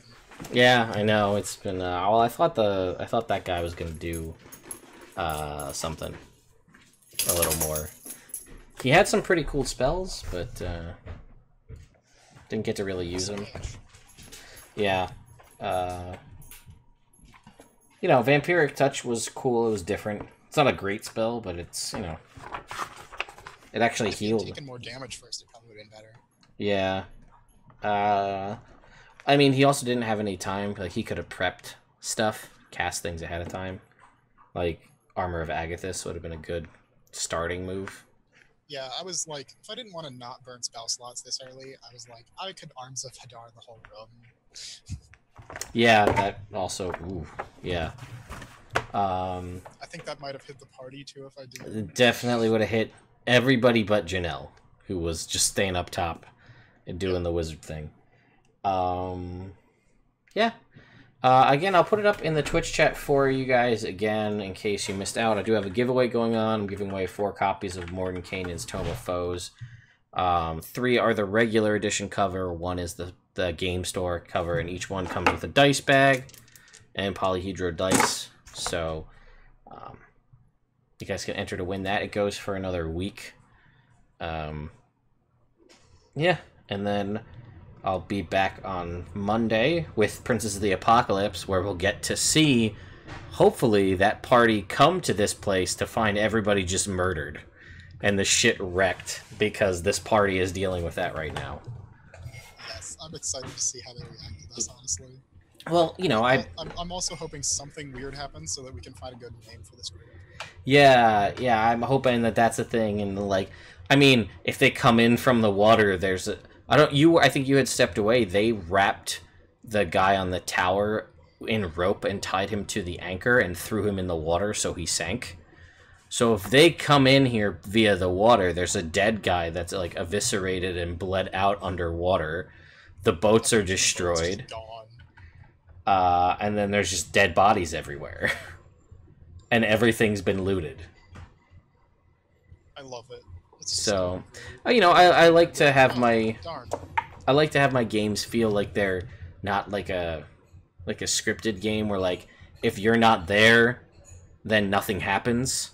Yeah, exactly. You want a world that feels alive, so the players can't just piddly around and forever and nothing happens. Yeah, because and they have to do everything. Right, and that I think that this just happened to work out in such a way where I can have that, and you guys get to, the viewers get to see what caused it to happen, and it's not just like I'm like, oh nope, you missed out, too bad, it's already done. Yeah. And now, like, if they ask what they see as they search through it, I have very specific guidelines as to what happens. Like, yeah, I was gonna say, I hope you're taking notes of how we eviscerate people. Yeah, no, there are like people. There's broken swords. You know, there's no treasure at all. So yeah, that's exactly what she did too. She's gonna keep one sword intact and just break all the teeth off the rest. There's swords that look like they had something in them. You know what it is. The wheel is missing from the boat. That's strange. Is there a current on this river? Because if so, the boat doesn't have a wheel and it's detached. It's probably just gonna float. If you lower the chain, it will absolutely go down the river with a little shove. If you leave it, it'll just rip the underside out of the boat, and then it'll sink right outside. These are both good. I mean, fun story. The party encountered this boat once before in the game, so they know this boat if they find it. But it'll be interesting because they cut all the sails and set all the sails on fire in the game, and then just pieced out. Like, they went on the boat, took stuff, and left. Well, my intention is that if we survive this, I'm gonna go back, put the wheel back on, and take the boat. Oh, I see. I like it. I mean, who doesn't need a boat? Hey, listen, if you've got the opportunity to get a boat, you get a boat. And then Sister Bliss has an orphan boat. There you go. I mean, it works as that's a mobile orphan. She can force her orphans to be the crew and teach them discipline and endurance. It sounds like a win-win to me. And that just adds one more colorful... Actually, this adds 4 more colorful NPCs to the universe with stories and lives and things. Colorful's a good word. I like that word. Yeah. Well, it'll be interesting because it's in the same world as Rise of Tiamat. So there's entirely the possibility that Roswin could run into Veronica, and they're both played by Katie, so that would be interesting. Oh, God. I feel bad for any party that has to deal with Mercy, or Bliss, rather. Yeah, it's gonna be interesting. I'm digging... I like this idea. I plan to do this with my homebrew game on Tuesday nights. I plan to, if I find the opportunity, to potentially do like the monthly one-shot idea, but just in different parts of the world, so that if parties come there, stuff has happened. Maybe there's an established group of adventurers or a new tavern or that kind of stuff. So yeah, it's a great way to do like a living world more so. That way it feels alive. And also, one-shots are just fun. Right. Because people are just like, oh, I don't care if I die, this is crazy, but, like, what you guys do has repercussions to what happens Monday night, which is fun. Bride to be dies in brutal murder. Yeah, I mean, also, like I was saying before you came back, like, Veronica is canon to the world that Roswin is in. Oh, God. She'd probably be like, what an idiot. What a fucking idiot. Well, It's my headcanon that Veronica was the woo girl at the club. Oh, obviously. it could be, yeah, when you guys were partying with Daft Monk, Veronica was the drunk white girl at the club. Done. That could be canon. I'm okay with that. Oh my god. Excellent. This is so great. I'm so happy to be here. I just went downstairs and I was telling my boyfriend, I was like, I don't even give a fuck if I die. This is great. This is so great. He's like, you just literally don't care, do you? And I'm like, nope. One shots, man. They're great. Yeah. I mean, what's the benefit of one shots? You get to have all that fun and no issues with death. But like I said, because this is part of a larger world, maybe it doesn't bother you guys, but you know, these guys go and they try to save Daft Monk, and then they can go back and have another party, and the parties and other games can find them. Who knows? I hope if I die, like, they run into my mourning fiance.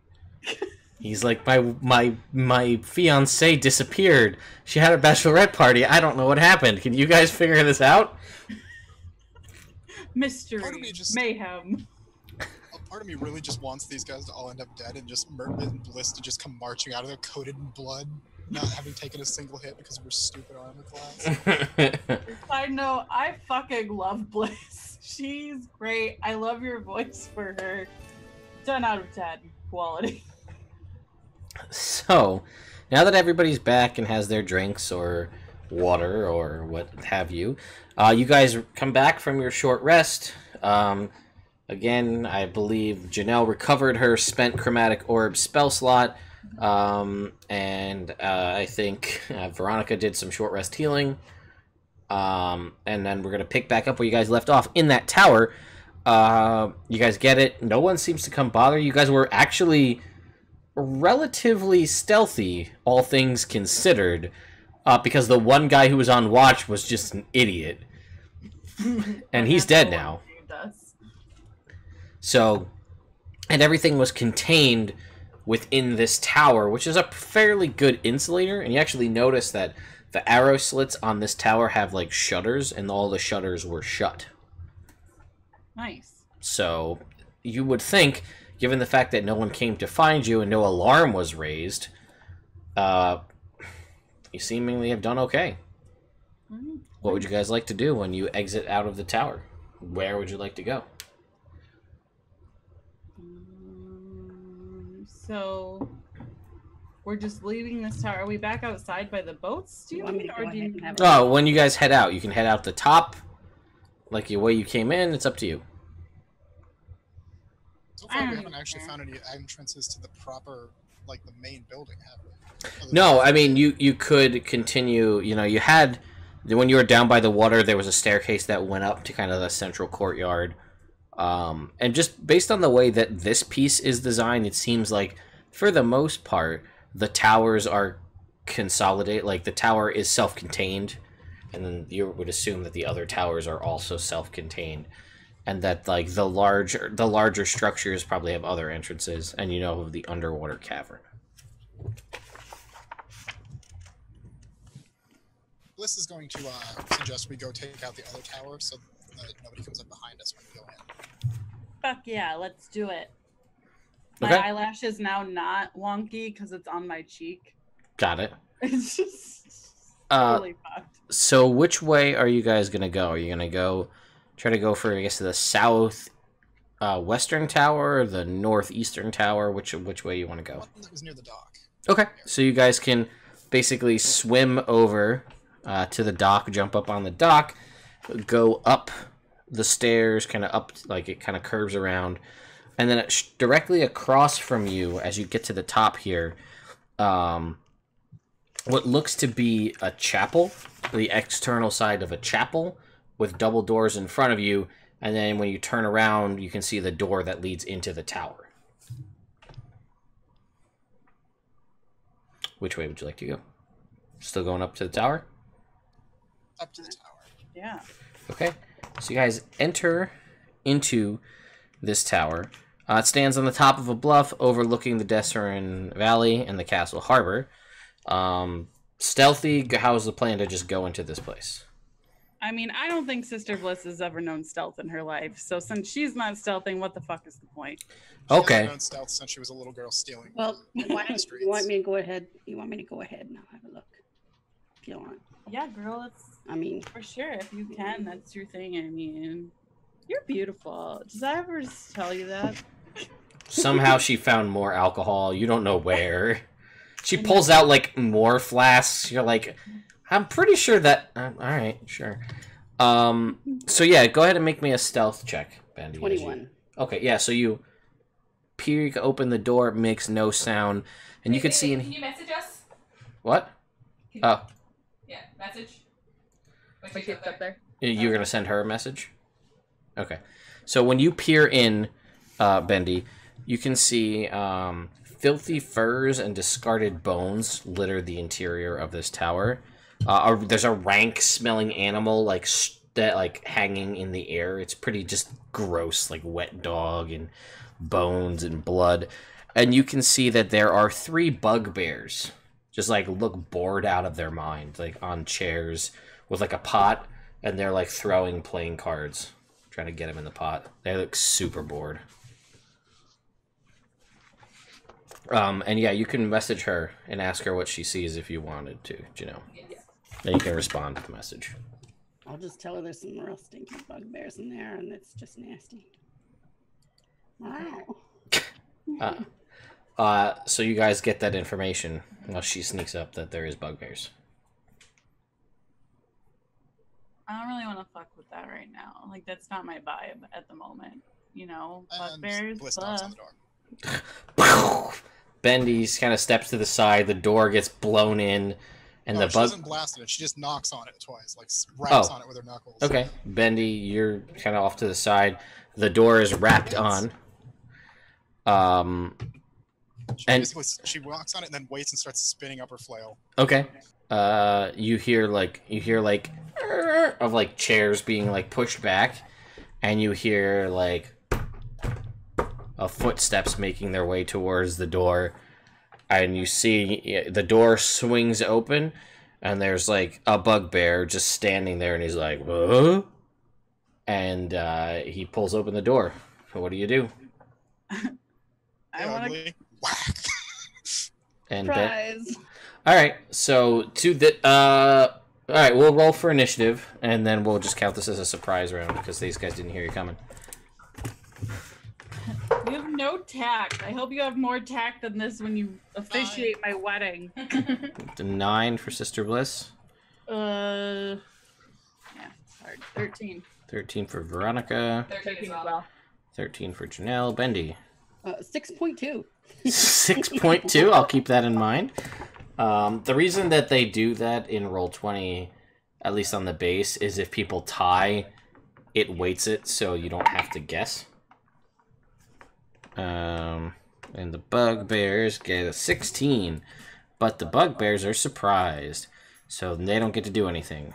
So first up in the surprise round is Janelle and Veronica. If you want to, like, throw some shit in there first. So there's 2 guys in the room that were just getting up from the chair, and 1 guy at the door. Oh, I guess I can just, while I'm here, I can just pop that first guy and then run away like a weenie. Okay. Like that. Well, he can't take reactions anyway, because he's surprised. Right. Just So- windmill the motherfucker. Yeah, I'm just gonna fucking attack him. Another natural 20. Damn. When Brenna comes on the show, you better thank her. Like, Seriously. I mean, that's not that great. That's 7 plus 5 is 12 points. And then a pop to the face. Oh, that's shit. That's an 11. okay, so you miss, and then you back away. Mhm. Now, Janelle, you can see there's 2 guys in there, and there's this guy at the door. What would you like to do? Apparently, in my mental breakdown state, I'm just becoming a pyromaniac, and I just set fire. To this guy in the front? Yep. Okay. Dex save. He gets a 12, which is a fail, so give me a D8. I really like the new Janelle. She's so spontaneous. 4. All right. So now, and actually I'm a also closing my eyes and crying as I'm setting these fires. So not really. So in what we could describe as a tactically brilliant move, the only way into this room is through this door, and in front of it is a bonfire. So to get outside, these guys have to step through the fire. And through Sister Bliss. Right. And I'm not hurry. Yes. So that at this point, you guys basically are, I believe. Oh no, Bandy was. So Sister Bliss, you're up. I don't think I can hit this guy now though because there's a fire there, right? We'll say because you have to set it. You have to set it underneath them, and this guy's got 10-foot reach to open the door because he's a bugbear. That's fair. But then I can't get within 5 feet and smack him. You could step into the door. He's 10 feet away, and the fire's got to be underneath him. Oh, okay, yeah. So. All right, I'll step into the doorway and swing at him with my flail. All right, hit him. Let's see. I'm gonna stop rolling that die. That's an 8. All right, you miss, and you can back up to allow Bendy in because it's a surprise round. So Bendy, you get your shot. All right, here we go.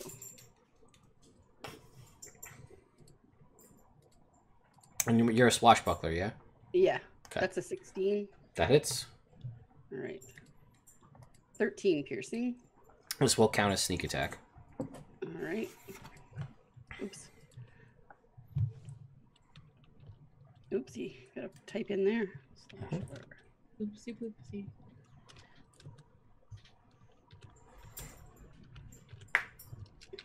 Six more. All right, yeah, this guy drops, and now the smell of burning hair begins to erupt as inside the bonfire is this. He just drops down dead as this bugbear. But the flames lick up around him, and that is the end of your turn, Bendy. Then it goes to the bugbear's turn. So the other two that are inside are like, huh? And they get up and they draw forth their morning stars. And actually one of them does, and he comes running over, coming through the bonfire. So I will need Janelle to roll me another d8 as this guy runs through the bonfire. Another 4. All right. You are muted, but I still heard you, so 4 damage. And then he's going to swing at you. I'm assuming everybody kind of... I'll swing at Sister Bliss. She's the scariest looking target. She's radiant. Nope, that's a 13. He only gets one shot, and the other one's going to hurl a javelin from back in the room. Nope. So, after his turn, it goes to Janelle or Veronica. Actually, Veronica's got the higher dex, so Veronica. Okay. Now I can get to them without the fire because they can't. Correct. So I will do my usual. I will attack. That is an 18. That hits. That's gonna be an 8 points of damage. And I'm gonna clock in the face. That's 19. How much? You said 8 points? Yep. Okay. That is 7 more points damage, and then I'm gonna run away again. Okay, and it's more of a swagger, yeah, if you will. It's not like a runaway. It's like I'm out of here. You stumble away, and Janelle, it is your turn. Can't believe I have to do this again. You're muted, by the way. I can't believe I need to do this again, but I'm setting more bears on fire. All right, if he rolls a natural 1, roll me a d8. 7. Yeah, so this guy, the fire starts underneath him, and he drops from the fire. So you officially now have just killed someone. As he drops to the ground, there is two bugbears basically in front of the door. The first one's fire went out, this one's fire's still on, burning, and more burnt hair erupts into the air. Then it is Sister Bliss's turn. The other guy threw a javelin, and he's back in the room. There's 2 dead bodies and a fire. Before This is going to be exceptionally unkind now and take the spike shield and try to bash the crotch of one of these bugbears because they're very tall and she's very small. Okay, you will have to cross through the fire. Oh, there's none. There's that guy died, and then this guy went over his body in front, and he dropped. The other guy's in the back with the javelin. Then I'll throw a hammer at him. Okay, all right. The hammer gets loosed. 13. That bounces off of his hide shield. Ooh. And he just laughs. Ha ha ha. But like more like, oh shit, I'm probably gonna die. Bendy. There is 2 guys, one is on fire, and this guy is in the room. I am going to fly up and rapier him. All right, right over top and right in, and because he is not surrounded by any allies, and you are a swashbuckler, that's still sneak attack. Yay! So I'm gonna like come down at him like, whoa, superhero. Yeah, let's see it. 15. 15 does not hit. Dang! It bounces Okay. off of his shield. Short sword. Sure. 20. That does it. Natural or not natural? Not natural. Okay, that's fine. It will still get the sneak attack, though. Okay, so we'll give him /R 2d6. Ta-dam! 7 points of damage Oof. Wow. extra. That's rough. On top of what for the base short sword? 9 piercing plus 7 more, so 16. Gotcha. Okay, cool. All right. Then it's gonna go to his turn. So he's there. He's gonna pull out his Morning Star and he's gonna club you. Ooh, actually, maybe with a not natural 20. That'll hit. All right, and he's gonna deal. What's he do? 2d8. Yeah, 2d8. Oof, 14 points of bludgeoning damage. Wow! Piercing damage, rather. That hurt. And then it goes to Veronica.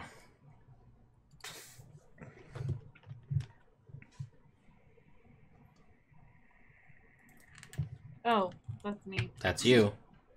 Yep. Veronica. I'm gonna punch. You gonna jump over the fire? Isn't there somebody who's still in the fire? You said they were. Yeah, he's dead in the fire, but this guy's back in the room. Yeah, can I jump over the fire? You still have to make a dexterity saving throw. That's fine. Okay. You gotta beat a 14 is your safe DC, Claire? Yeah. I Okay. mean, I just rolled a 19. Yeah, so you vault right over the fire, take no damage. Okay. Tumble into the room, or stumble into the room. And that's a 16? That hits. Nice.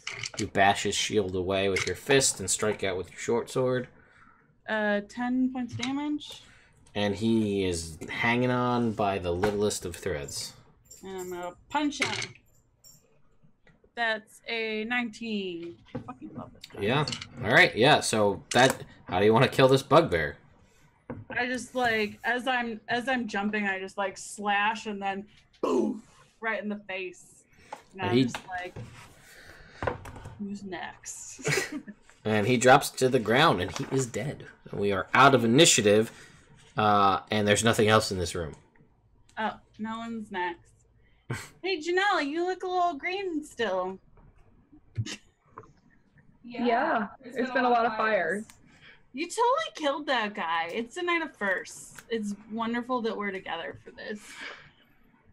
You know what? It just occurred to me. What? Veronica. If you just stand next over there to the Sister Bliss, there, you could be, Cutie and the Blowfish.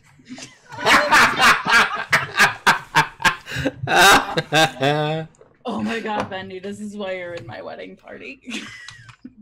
Okay. If worst case scenario and nothing comes up, that could be the group name.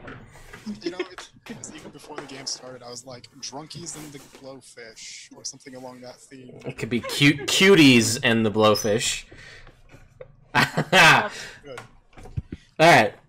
Alright, so Janelle, if you could, clean me up. Okay, so Sister Bliss, I'm totally, digging your just, fuck everyone attitude. That's, top notch. But, if we, get into, a sticky situation where we're fuck, maybe we shouldn't fight, then like I want to be cleaned up so that I can go in there and just be like bachelorette party, and maybe we can all party together. You know what I'm saying?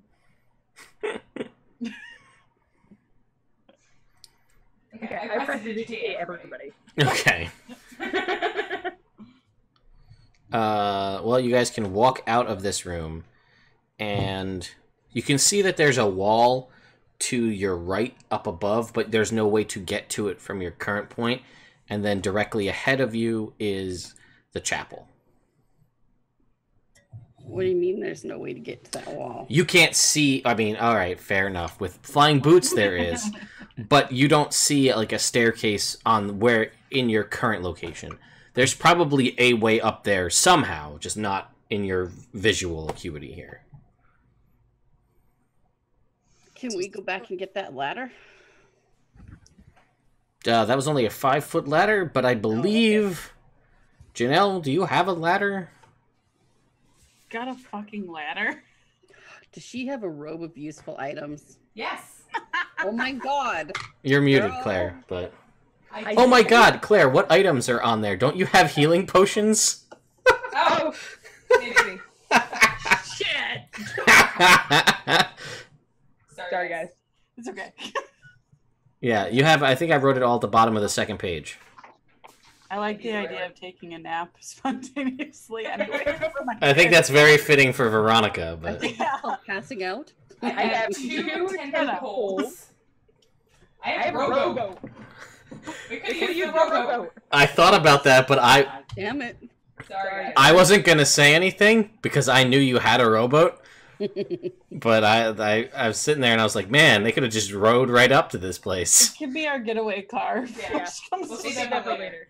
That's Why don't you just inform the party what you have? Because, by the way, a robe of useful items is a robe with patches, so you guys can see there are several patches. Why don't you tell the party what you have? Okay. So I have 2 daggers, 2 bullseye lanterns, 2 steel mirrors, 2 10-foot poles, 2 50-foot hemp ropes, 2 sacks, a 12-foot long rowboat, a horse with saddlebags, 10 gems worth of 100 gold, silver coffer, a 24-foot long wooden ladder,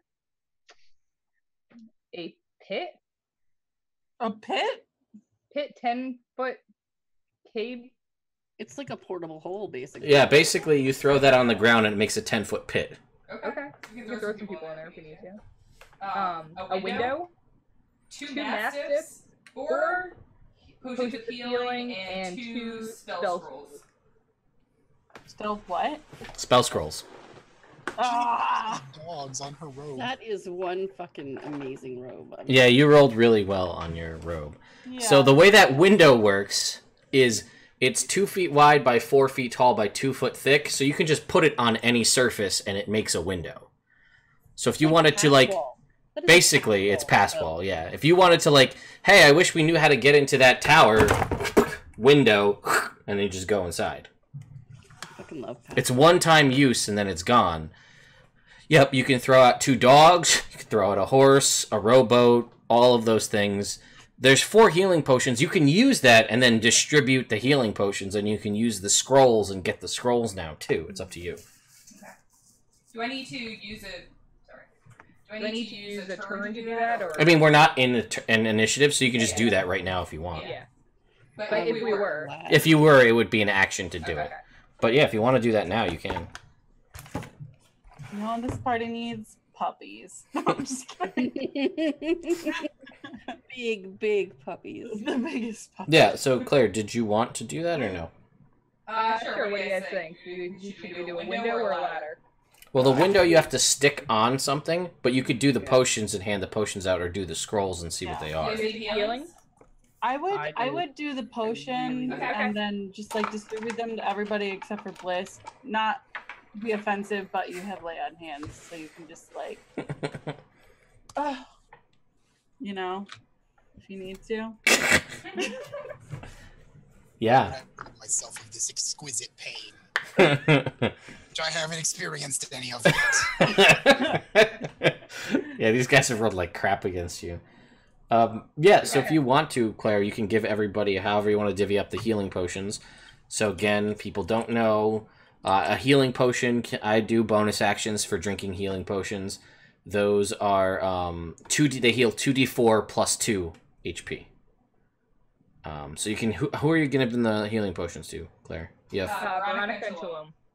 and then you have 2, you're going to keep the other 2? Yeah, that's all we need right now, right? Yeah, I mean, you get all 4 at once, so you can give them to whoever you want. Well, Yeah, I mean, that's fine. You can do that. And then... two of them? Like, I don't know. Yeah, it doesn't matter. I mean, people can hang on to Hey, them. you're squishy. You can hold on to 2. I would suggest that. Okay. And then did you want to do the scrolls, too? And just see what they are? Sure.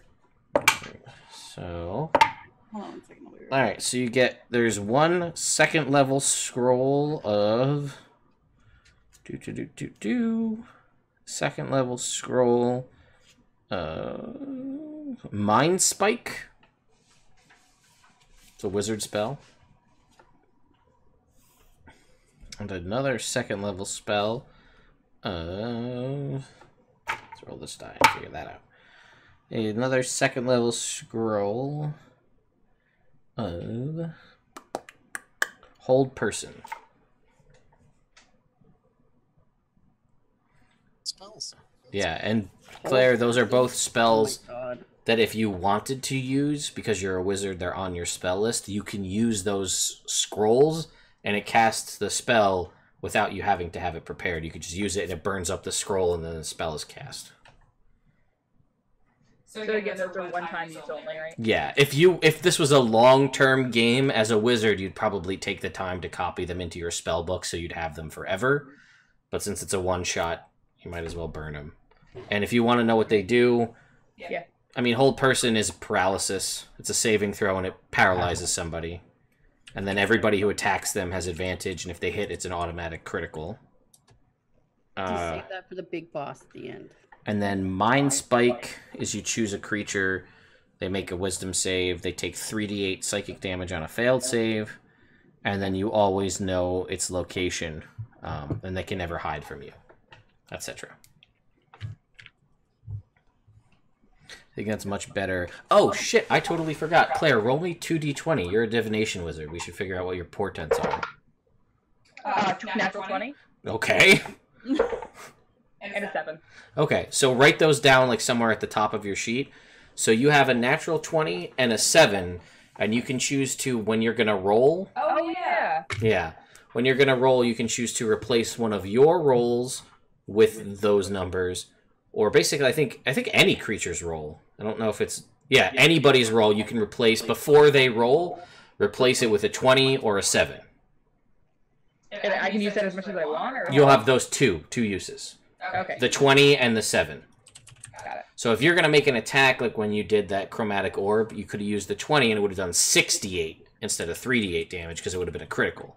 Mm-hmm. Or if I'm going to roll to hit you, you could say, nope, your roll's a 7, and then that's what my roll is. But I'm going to use each of them once. Each once, and you choose when you use it, yeah. Okay. Yep. Okay, sorry. It's a good thing I totally forgot about that, so...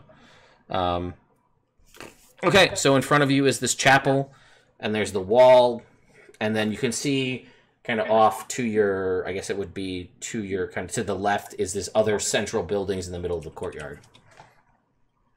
What would you guys like to do?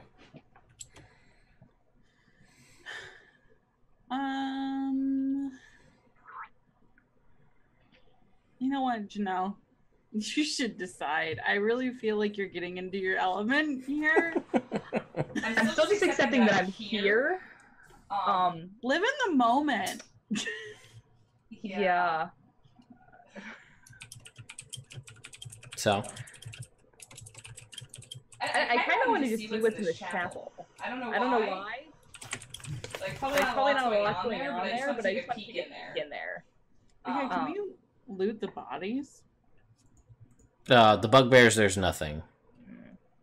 Playing cards with no money? Fuck these guys. They're so boring. Yeah, if only there was some benevolent tiefling to give them money for gambling.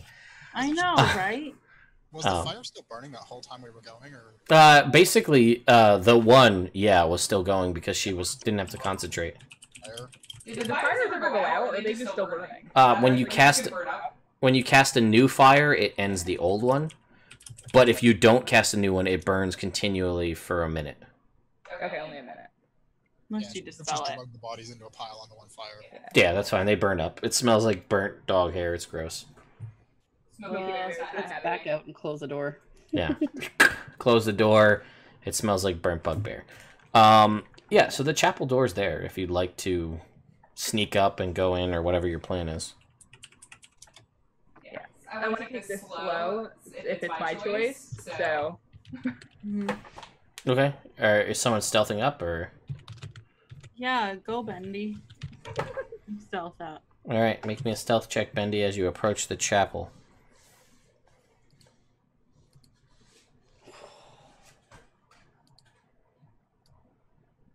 You're muted. Oh, I just muted myself to tell you that it was a 28. Okay. So you peek inside. This keep's chapel contains plain wooden pews facing a large altar at the west end of the room. No idol hints at what deity is venerated here. A crude symbol is painted on the wall above the altar, resembling an X with a horizontal bar linking the bottom limbs. Several straw pallets lie near the chapel door. There seems to be a priest and two people that are bodyguards, seemingly acolytes, are around as this priest is like basically praying, meditating, whatever, and they're kind of there as bodyguards. Can I roll a history check to see about if I recognize that symbol? Sure. Okay. I mean, don't hold my... Okay, I got a 16 on that. You know, it's something. It's not something you would really be familiar with. It clearly stands for something, and it seems to be there's something that they are venerating. But what it stands for, you don't know. Okay, so I think the best person to talk to about that would be Bliss. So I'm gonna go and take this information back to them. Okay. You know, priest and two acolytes, and here's the symbol that they were. This crude symbol painted on the wall. Did you say? Mm-hmm.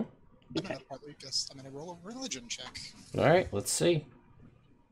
Do this shit up. It's weird not having guidance. Plus, so that's a 20. Okay. It's definite. Doing all this, she's got like a rosary kind of thing with 3 holy symbols on it that are equally placed apart from each other. So if it's one of those, I'll know. It's not one of those. It definitely, though, it seems like you get the description. It does sound like a priest or a priest and acolytes. Kind of just the scenario of going through this. And you remember in her drunken stupor, Veronica told you she was pretty sure that these people were a cult. But it was Veronica saying that when she was drunk. So it might not be a cult, but she's like, it's a cult. They stole my band. And here you are. Yeah, the symbol she have is Ilvator, Valkyr, and Umberly. Nope, not one of those. I didn't think it would be, but just in case. Yeah, hey. Yeah, you wouldn't, as far as Umberly related stuff would go, it definitely, this symbol evokes some sort of water stuff, but you're not really sure too much more than that. Yeah, so you see them in there. What would you guys like to do? Well, it's my element, so I guess we march in. Okay. So you march in, and the guy kind of shaken from his reverie, and he looks towards you, and he says, "Ah, you must be new recruits here for indoctrination." Sweetie, look at this armor. Do I look like I need to be indoctrinated? I'm already as fishy as possible. And he, make me a persuasion check at advantage.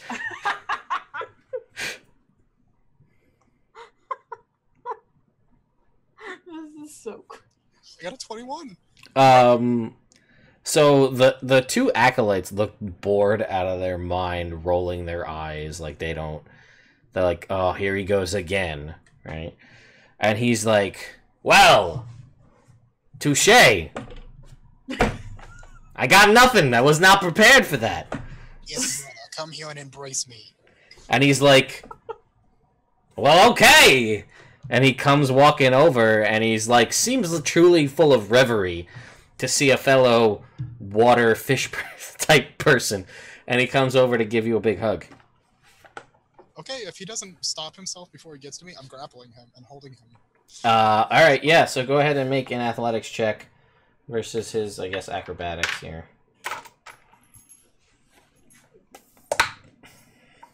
That's a 20. That's a 3. So he's like, hug me, brother! And he reaches out to give you a hug, and you do, and then he's like pulled into these spiky armor, and he's just like, oh god! As the spikes enter into his body, and he's like, ah! And the other two are like, they're like not sure, like, is this a thing? We're new here. We don't really know. Go ahead and roll the damage that he's going to take.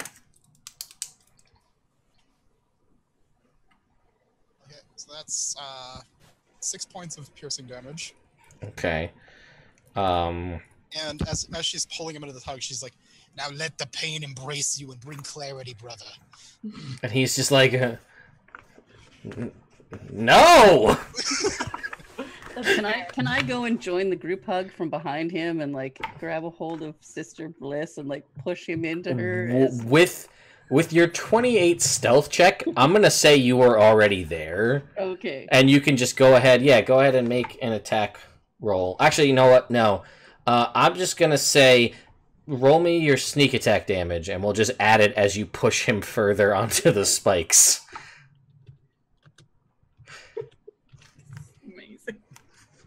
That's 7 more. All right. So he's like, ah! And the other two, like that, now that they kind of see you appear and push their priest further onto this spikes, they're like, oh shit, this is for real. And they draw forth their, what do they have, these guys? Oh, they look like the other two, like the chicks that you saw, only these are dudes, and they draw forth their shark tooth long swords, and they're like, are they wearing bikinis too? No, they're shirtless, but they have some pretty tight-fitting leather and fishnet like board shorts. Strippers! And they pull forth their swords, and they're like, I don't. They like look at each other, and they look at him. They're like, I don't think this is supposed to happen. And then yeah, they're gonna come running over, and I guess I'm gonna need everybody roll for initiative. Yay! This is just every room we go into, we're just gonna kill everybody. Yeah. Ask no questions. Never fear, I'm here to kill him. 21. All right. 18.2. 18.2. 21. Janelle. 8. That .2 is just never gonna get old for me. Sister Bliss, what did you get? I'm sorry. What's your initiative? Oh, mine was a 17. 17, alright. And they have a 6 and a 3. So cool. Veronica. Alright, can I get up to the priest with my 50 feet of movement? Yeah, absolutely. Cool. 22. Yep. 7 points damage. Mm-hmm. And Don't punch. forget he's grappled. Yeah, he's grappled. Oh, did I get a 20? No, I didn't get a 20. Okay. And... Man, he has some cool spells that he's never going to get to use. Yes. And 21. Mm-hmm. 9 points of damage. Alright. Disengage and shimmy back. Or no, Bendy, that was my... Did you have an 18.2, you said? Or was it an 8.2? I don't remember. She said 18. Alright, so then Bendy, you're up next. This guy is not looking great. Okay, well, since he's busy and impaled, I'm going to use a sleight of hand check to pick his pockets right now while he's. Alright, yeah, go ahead. All right. Well, I didn't sleight of hand too well, but I got a 10. But I have a feeling he's busy and might not be able to stop me. Yeah, so as you pick this guy's pocket as he's impaled on your pufferfish friend, which is only a bonus action. Oh, no, it's not. It's an action because you're not a thief. I was thinking thief. But, yeah, he's got this little idol, like a little, what looks like a swirling, like, piece, like a wave almost, little idol in his pocket. Okay. He's got, like, 8 gold pieces. Okay. And, that's about it. Okay, that's fine. All right. So with that in my hand, I'm gonna turn around and hold the fucking idol up aloft to the other 2 guys, and I'm gonna say, "Bow to me, bitches." Well, I was gonna say just make me a persuasion check, but I feel like now it's a disadvantage that you threw the bitches out at the end of the bow to me. So go ahead and make me that persuasion. All right. At or intimidation if you think that fits. Persuasion at disadvantage. Okay. You got this. I got a nat 1. Ooh. And they're like, no, I don't think we're gonna do that. No. They look at each other like, no, definitely, no. I'm sorry. Good try though, they say. like rear my claws. Then Sister Bliss, it is your turn. Finish Well, him. maintain this scrapple since that only uses one hand. Just start beating this dude with my flail. Yeah, all right. I'm pretty sure 23 hits. Yeah, definitely does. So another 6 points of bludgeoning damage. He's still alive on the spikes there. Then it goes to Janelle.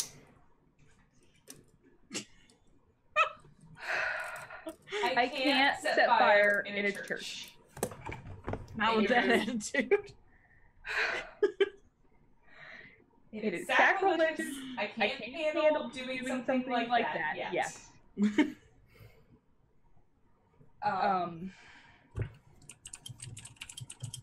Can I use like a mage hand to like just slap a guy or something? I mean, it won't really do much in the way of damage. Yeah. So you can, but it won't do anything. Yeah. So, what would you like to do? Just gently caress their back. Yeah, I mean, This is your moment. Awkwardly. I'm just gonna stand back. Okay, you can take the dodge action. That's fine. Yeah, I'm just gonna hang out, dodge, and just try to process what's going on Oh. here and being Mentally running through your spell list, I forgot about a thing that's on your spell list, and you forgot about it too. That you have a familiar. You're a wizard. Yeah, I do. You can, if you want, you can send in your familiar to provide advantage to somebody else on an attack roll. Oh, I'll do that. So you watch as I can set fire to things and people in a church. Remy's so cute. Oh, he's still so little. I know, he's just 11 weeks. He doesn't know anything. He's so stupid and cute. So you guys watch as a nightingale flies in and berates the guy that's stuck on the armor and then flies away. And then Janelle takes the dodge action. Vicious tweetery. Yeah. It's like singing very harshly in his ear. And then it flies back out. And then she takes the dodge action. So this guy is grappled by you currently. And he's impaled on you. So he's gonna not risk anything. And you watch as he's like, and a bunch of tiny little darts made of magic kind of shoot out and then curve back around and hit you in the back. He's gonna cast Magic Missile. Yeah, bring it, sweetie. Alright, so that's 3. It's a good thing she's the Iron Maiden. Alright. So that's 4. Since we're going with the band theme here. Yeah, right. 4 and 4 is 8. And oops, 3 is 11. 16 points of force damage as the magic missile bolts hit into you. And he's like, get them! To the other two that are like, I don't know. And then they're like, oh, alright, yeah, yeah, okay. And then they run forward on their turn. And they're gonna swing at... Bliss takes damage and makes it awkward by making aroused sounds. Kinky! And the guy's just like... he's like bleeding out as he's impaled and he's freaking out. So, you sashayed away, correct, Veronica? Or no, did you stay? Oh, I dipped out after. Alright. So, each one's gonna go for Sister Bliss and get an 18? Nope. The other one's gonna go for Bendy and get a 13. So then it's gonna go back to the top, and it is Veronica's turn. Yeah, I'm gonna run back. I'm gonna be like, fucking die! I'm just trying to kill this priest. First swing is at advantage, because he's been harassed by a nightingale. Okay, that's 19. Yeah, that hits. Nice. 11 points of damage. Mm-hmm. And we're gonna be like, and stay dead! Okay. Try to attack him again. And that's gonna be 15. He's gonna shield and block that. Motherfucker! And he's like, I'm dying. God! And then it's Bendy's turn. I'm going to attack one of the acolytes. Okay. Make it a skewer attempt and see how that goes. Alrighty. I rolled a 9 on my rapier. It like does the cartoon like where it like bends.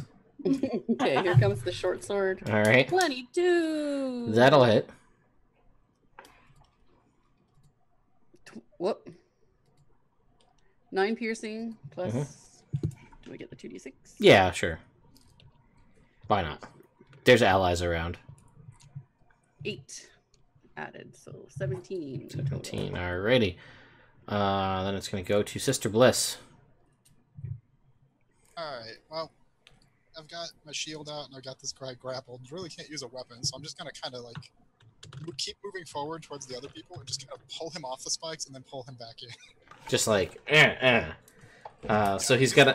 It's still an attack, I guess, with the armor spikes, but yeah. Alright, so he's gotta make a... Is it a grapple? Just another grapple, or...? I think it would just be an attack roll, because I'm basically just hitting spikes at this point. Sure. That's a 16. That does... Because the shield spell is still up. So that does not hit. He does... Concentration. No, shield does not require concentration, unfortunately. He does not look good, though. And then it is... Person in the line as well while I'm doing this. Okay. Then it is Janelle. This guy is... He's impaled on the spikes of your ally. She's walking him forward. He's bleeding out all over her. What do you want to do? You're on mute, by the way. Yeah. We're in a church, guys. Oh my god, I can't wait till we're here again and I get married to Hank. Also, by the way, you do realize, you know that Sister Bliss is basically a nun, and she is doing all of this, so... Yeah, we have different moral levels. So subjective. So... Yeah. Has anybody taken any real damage in this fight? Sister Bliss has taken 16. The guy has taken... The guy on the spikes is pretty messed up. Yeah. I I meant meant us, us, not them. Fuck those guys. I mean, Sister Bliss got hit, but Okay. she seemed to enjoy it, oddly. Okay, I'm gonna do the same thing and just dodge and send in my nightingale Okay. again. So you could do that, that's fine. Yeah. Yeah. Then it's going to go to their turn. This guy's going to try to Nope, he's gonna magic missile again, because that's his, like, he's like, I've got no other move, and I've got one more 3rd level spell. So that is 8, 12, 17 points of force damage to Sister Bliss. Then the other 2 are like, oh, we should, yeah, alright, let's do this. Alright, cool. Oh, hey! Bendy, does a 21 hit? Yeah, you're wearing armor though, I take it, right? Alright, so you're only gonna take 3 points of damage. And then Sister Bliss, that's a 9. Alright, it's back to the top, Veronica. Oh, yeah. More short sword and punches. Short sword's at advantage because of the Nightingale. Natural 20. Get the fuck out. Shit you not. I believe you, but... Oh. 5. How do you want to kill this guy? You have 4 health left. I'm just gonna slice his head clean off and then run at the next guy and punch him. Alright, so in the church, Janelle, you watch as Veronica decapitates the guy impaled on Sister Bliss's armor and then runs forward to punch one of his acolytes. Yeah, and as I'm running, I scream, "It's my day!" Oh my god, okay, that's okay. So as she does that, I just... You're muted. I start just prestidigitating everything, like in her track. Alright. That's a 15. What'd you say? I'm sorry, 15? Yeah. Yep, that hits. Nice. 7 points of damage. Punch through this guy, he's dead. 1 guy left. Bendy, there's 1 guy left. This guy's untouched, though. Alright. As a bonus action, I'm going to down a healing potion. Okay. 2d4 plus 2.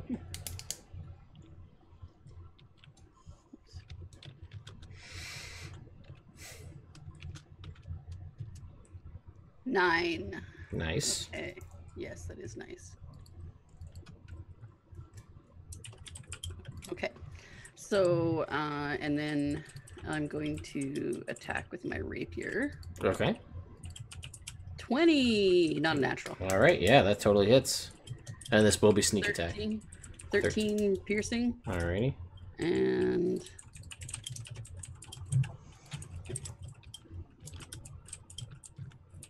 Math. 8 more. Yeah. 21. Take this guy down. So One move. Swinging away in the potion and just like... Yep, down. Everybody in the church is dead. Nice job. You just like clean up a little bit. I'm cleaning the shit up everywhere. Alright, yeah. I love it because I can't wait for the other people to get here eventually. It's immaculate, but there's just corpses. There's corpses everywhere, but everything is clean when the party shows up on Monday. You know, I'm just gonna drink away here and I'm gonna say, Veronica, Yeah. it just occurred to me Yeah. that, you've got the sister performing your wedding. Yeah. She's like a priestess of suffering and martyrdom. You do realize that this is Listen, no one said marriage was easy. Okay. Right. Okay. Okay. So what I suggest is I've got some fuzzy handcuffs. I suggest that we handcuff the priest to something and then line up these 2 guys in a provocative pose. Okay. And then we book it out of here. Okay. There we Make go. it look like a stripper accident. Oh, Yeah.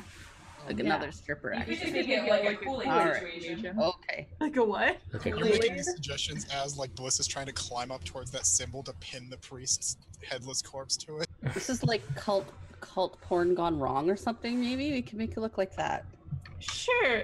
I just need to know for when the other group comes by what they see. That's We're Bliss totally gonna pose them. to desecrate Auto this. asphyxiation.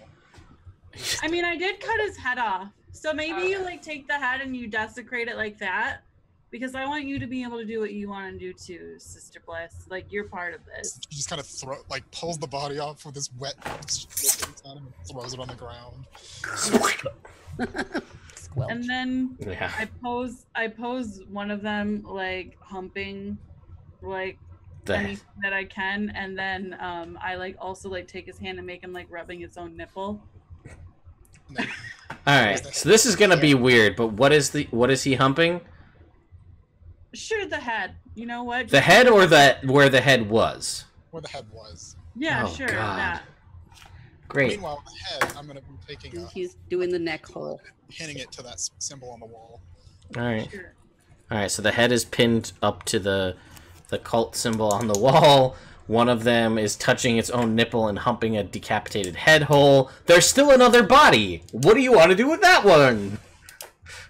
Okay, I mean, I I just want to start start drudging drudging myself towards the exit, shaking shaking my my head, head, and saying, I just wanted to dance. Wait, I I just wanted to dance. got an idea. So I'm gonna take this other one. I'm gonna drag it over to like the altar, Mhm. and I'm just gonna like put it like so it's like bowing, with his face on the ground and his arms stretched out, Mhm. So he's like just looks like he's in a pose of praying. Got it. over in Okay. the corner. I was gonna say we bar the door with his corpse, but this works. You guys notice that there's the double doors you guys came in on, and there is another door leading out the other side in the back. Up to, like, the altar's up here, and it's off to the side. It's just a singular door that leads The outside. rectory. Yeah. Does anything seem magical, maybe? Are you gonna take some time and cast Detect Magic? Sure. You can do that while they're doing all of this Yeah, I'll nonsense. do magic. Okay, yeah, so you take 10 minutes and you cast Detect Magic. As you do, in this room, nothing particularly seems magical other than the couple of magic items that the party has. They all seem magical, obviously. And that's pretty much it. Okay. So yeah, you guys can head back out the way you came in or out the other door. So before we leave, I just kind of sit back and I look at our work, and then I take my crown off and I put it on the guy that I made rubbing his nipple. Nice. Alright, he's got the tiara. And I'm like, okay, do you want to like journey forth? Fuck yeah. Yeah. This is like so great. We never do this together. I wonder why. I'm just happy you're here. I feel like our friendship is becoming more. This you is know? a good experience for me. Yeah, for sure. Okay. Uh, Alright, Girl Squad, let's go. Before we leave, though, Liz will actually use 10 points of healing herself. Okay. Because she was at 6. oh On shit. himself. There is 2 healing potions that Janelle has. If you want to, if she wants to give them to you. Oh, I keep ending myself. myself. So even though you go against my moral standards, I will share a healing potion with you if you would like. You know how you always have the nice friend? That's Janelle. Thank you also to Kadrin for the subscription here on Twitch. That's always fun. We're going to run credits at the end to say thanks to everybody. But for now, we will sally forth. Are you guys going out the other door? Or the way you... should. I think let's just keep going. No, I think you're the nice friend that holds everybody's hair. The yeah. glue! The one that says, hey guys, I don't think this is such a good idea. And then we say, fuck off, Janelle, let's go! Yeah, I took the potion and I got some. I'm up to 23 now, so that's pretty Nice. good. Okay. So you guys exit out the other door, we'll say, just for ease of this. And you'll see to your right immediately is a staircase that goes up to that wall. So the staircase is just on this side of the chapel. Look. Directly ahead of you is a set of double doors that lead into this kind of larger tower area that's on this side. And then you can see out in the middle is, again, these buildings, this kind of square building with a long hallway. This was a castle, and that would most likely probably be the barracks, you would guess. And then there's the other southwestern tower you haven't been in. Where would you like to go? Have we gotten to, like, the center of this shit yet? Like, the main area? You are kind of... It's an open courtyard. So you're kind of Okay. in there, and then there's a couple of areas. Oh, okay. There's the barracks in the center, the large northwestern tower, and then the small southwestern tower. I always says, do what's right in front of you first. So wait, before we leave, guys, like, can we have a little bit of a strategy discussion? Because, like, if we're looking for actual people that we're maybe trying to save, maybe we should try to get some information. Oh Alrighty. shit! Oh. Oh my god! Ginny, no! Wow. So like, Yeah. instead of just killing people, like actually Oh, I'm gonna kill everyone. Oh. Wow. I take her head in my hands and I kiss her forehead and I go, that big beautiful brain. I'm like, fuck yeah, next, you know what? You specifically, Sister Bliss, you crazy, and I like that. But like, let's maybe save one. Well, who's to stop them Okay. from kidnapping the next party band if we leave any of them alive? We gotta Oh, we'll kill them after we get what we need. Yeah, Whatever. Yeah. It's my night. I can do what I want. All right, so you guys gonna go straight ahead. There's the doors straight ahead, and the barracks kind of to the left when you exit out the side door of the chapel. Okay. Oh, is it like clearly a barracks? No, it's just it could be. It's I was like, if it's obviously a barracks, yeah, we'll go there first. there's no real way to tell from the outside. So there's this the thing directly in front of you is significantly larger. This is the largest structure of the area, and then there's the kind of central buildings, and then the other tower. Andy, you go first. Are you guys going straight ahead? Was it the plan? Fuck yeah. That's Okay. what we do. All right. So Bendy, are you going stealthy? I assume. Andy, Yeah. Yeah. Okay. he's going for it. All got right. this. Make me I a believe- stealth check. I slap her butt. You're muted. Was it a 20? I think I saw. No, I got a 15. 15. All right. Yep. Okay, so you kind of go up, and you're able to sneak in here, and you see that this is a great. This is like the Great Hall, right? This room. Read the box text. This room is the Great Hall of the Keep.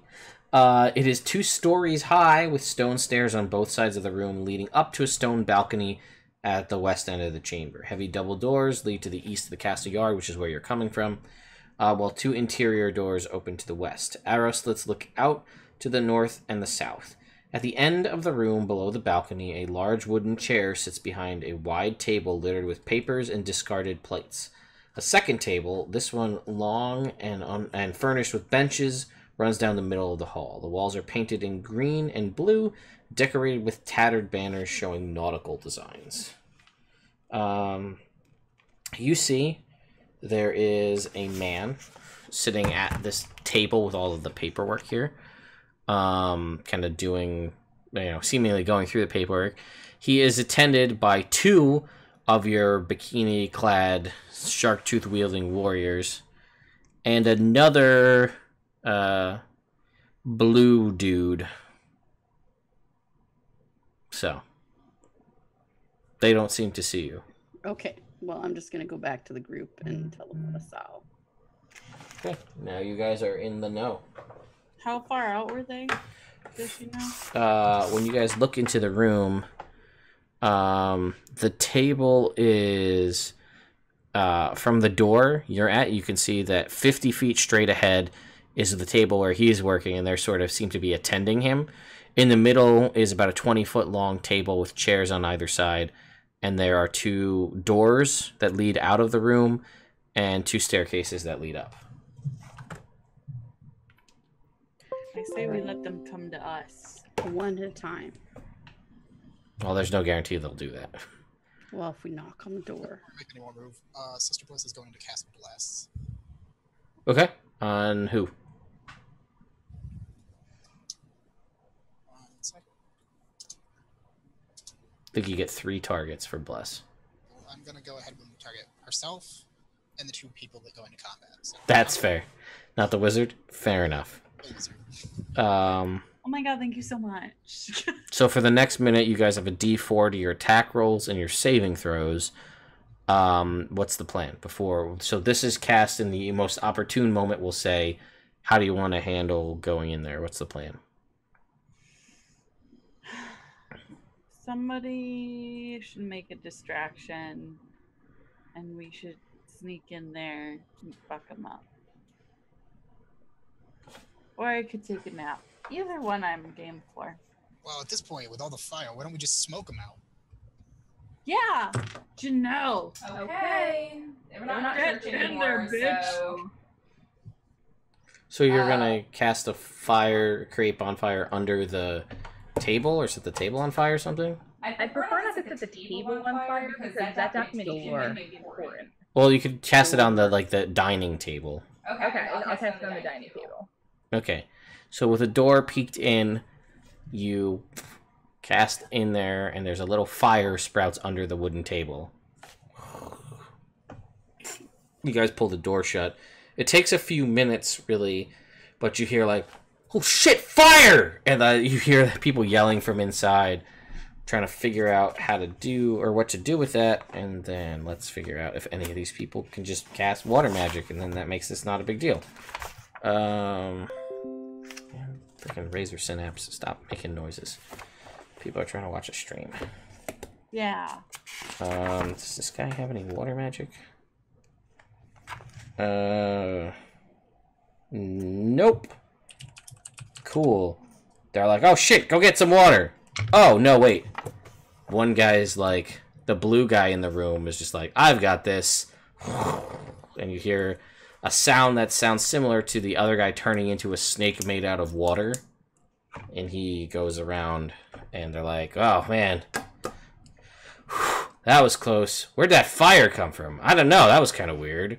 This is the very boring monologue that you hear them having inside, the dialogue hearing inside. And they're like, we should probably go check that out, I guess. Fires don't just start out of nowhere in the middle of a stone castle on a floor. Did that look like a bonfire to you? Kind of. It was weird. It was like logs with, I don't get it. So one of the guys comes over to the door. We'll say one of the blue guy. He comes over to the door and he opens the door.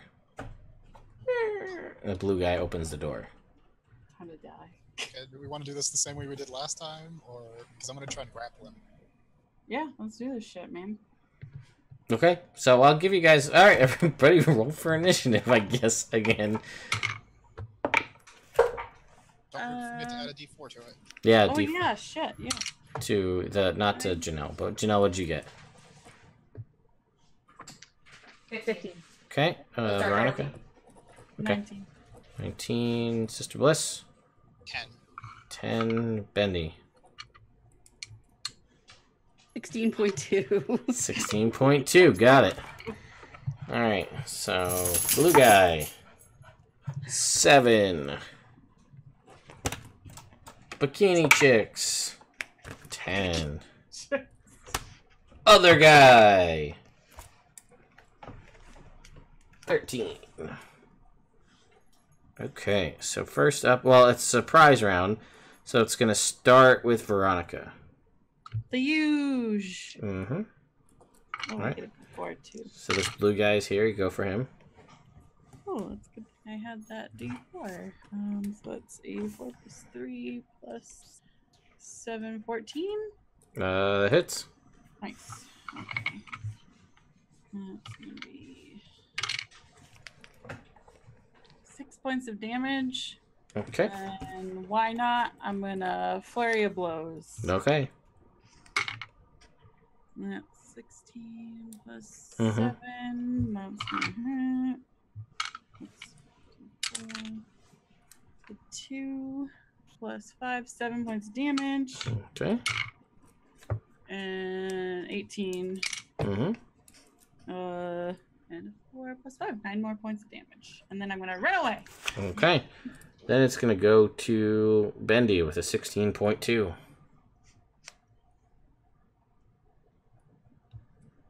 18 That hits. for 8 piercing. Mm-hmm. And it's sneak attack because he's alone. 8 more. Okay. And then my short sword. Alright. Oh, I rolled a 1. Well, that will miss. Yes. Then it's going to go to Janelle. I'm gonna go ahead and just start off with the chromatic orb. Okay. This guy looks pretty beat up at the moment. You can go for somebody else in the room then. Yeah, somebody else. Okay. Who would you like to go for? There's the kind of the head guy in the I'll room. go for the head guy. Okay. Now remember, you have your portents if you want to use them. Okay. So. Because I can only use those once, right? Correct. Yeah, but so I'm saying if you wanted to, this could become a natural 20 if you wanted it to. Can I save that? Yeah, it's up to you. Gotta use it if you lose it or you lose it at the end of the day, but. Yeah. Okay. So go ahead and make an attack roll against this guy. Spell attack. So. I get 18 plus 6. Yeah, that'll totally hit. So go ahead and roll me 3d8. What kind of damage? How about lightning? Okay. So a little ball of lightning soars out to this guy. 4, 6, and 4. Okay. And then you can send your familiar to whoever. Sure. Which one? Whoever's going next. Okay, so it'll go out to the the closest guy who everybody's fighting. Yep. Sister Bliss, it is your turn, and you have advantage on this attack. If it's against the blue guy. Oh yeah, he's right there. So I'm gonna go ahead and whack him. Mm-hmm. So you said advantage? Yes. Okay, so that's a 22. Yeah, that hits. So 9 points of bludgeoning damage. Okay. Wait. 11. 11. Got it. Okay. It's much easier math. All right, and then that's the end of the surprise round. It goes back to the top, Veronica. Same thing. The blue guy? Yeah. Okay. 19. Go ahead. 8 points damage. Yeah, you slice right through this guy. Blue guy dies. Is the chicks closer or is the main guy closer? They're basically, they're on either side, so it's kind of a crapshoot. Okay, I'm gonna go for the main guy, and I'm gonna flurry of blows, non-lethal damage, because he looks like he would know more. Okay. Oh, 4. And that's gonna be 16. To hit? Yeah. Oh, that's not great. 5. Mm-hmm. Or no, 6. Sorry, 6. And then it's 7 plus 2 is 9 plus 7, 8 is 16. Mm-hmm.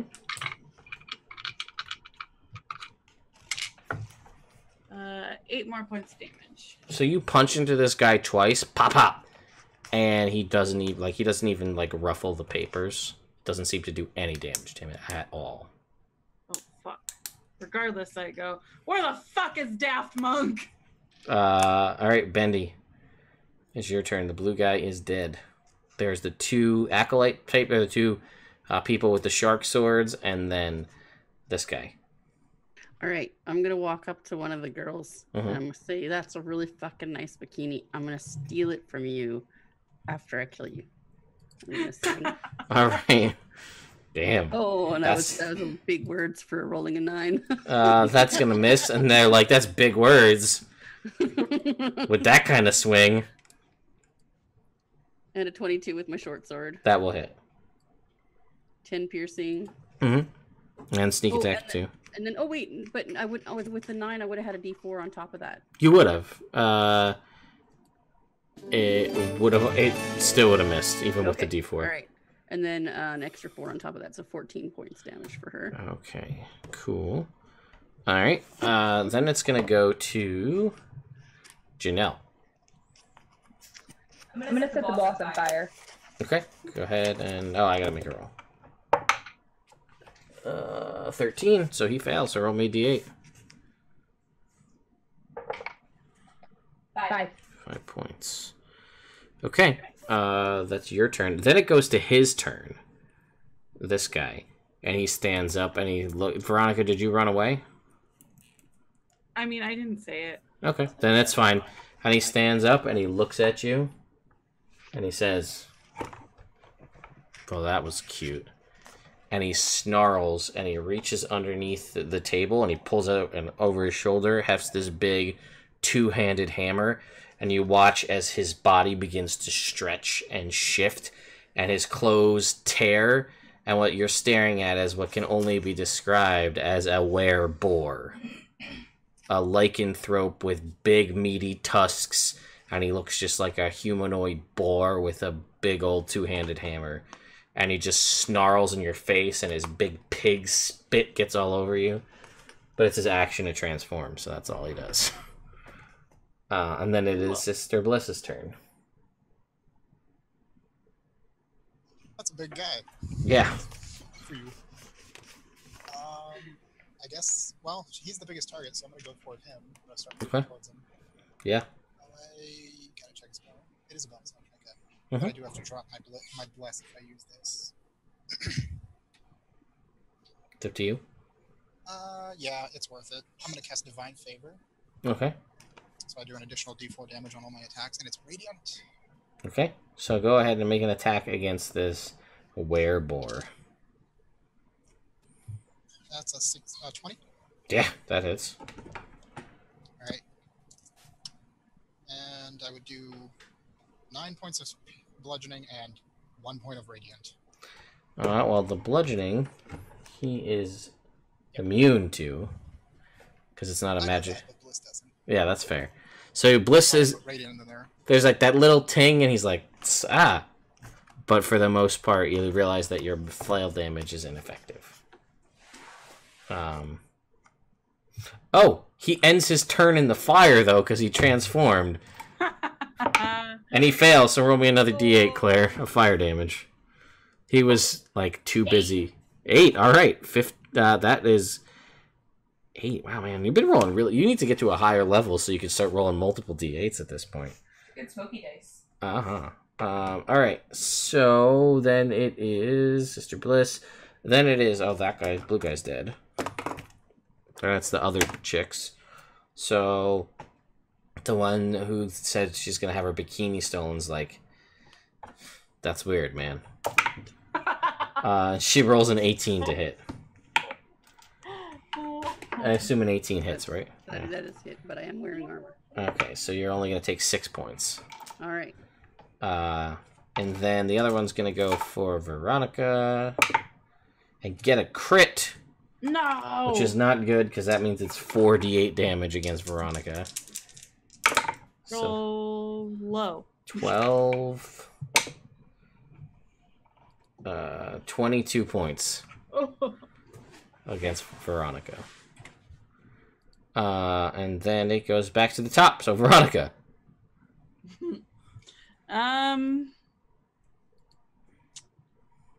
Okay. I guess. If I dash, can I also take a potion or disengage? Can I also take a potion? Well, if you Kinda do like disengage 2-4. as an action, yeah. Take a Okay, potion. I'm gonna do that. I'm gonna run away and take a potion. Okay.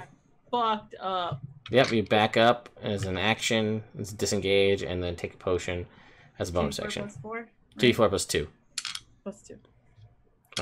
Alright, so that's gonna be Veronica. Bendy, it is your turn.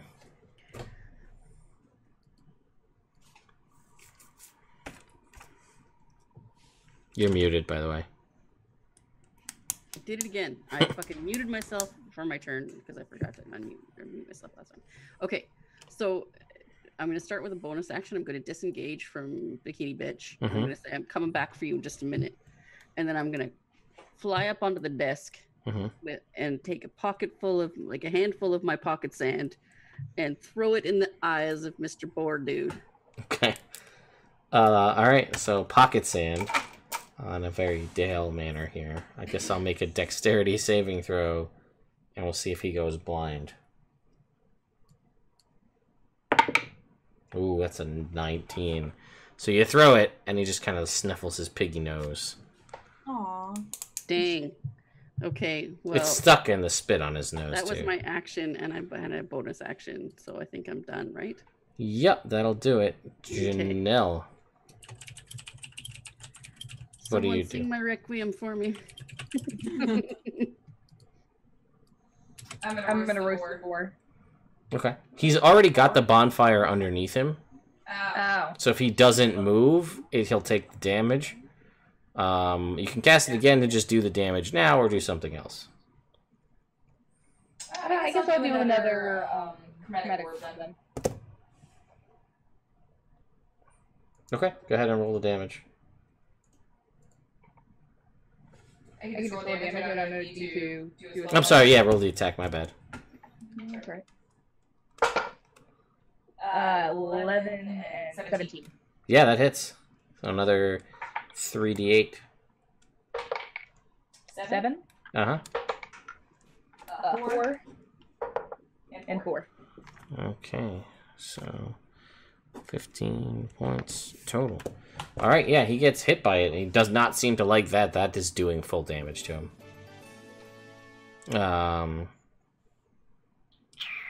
After you, it is his turn.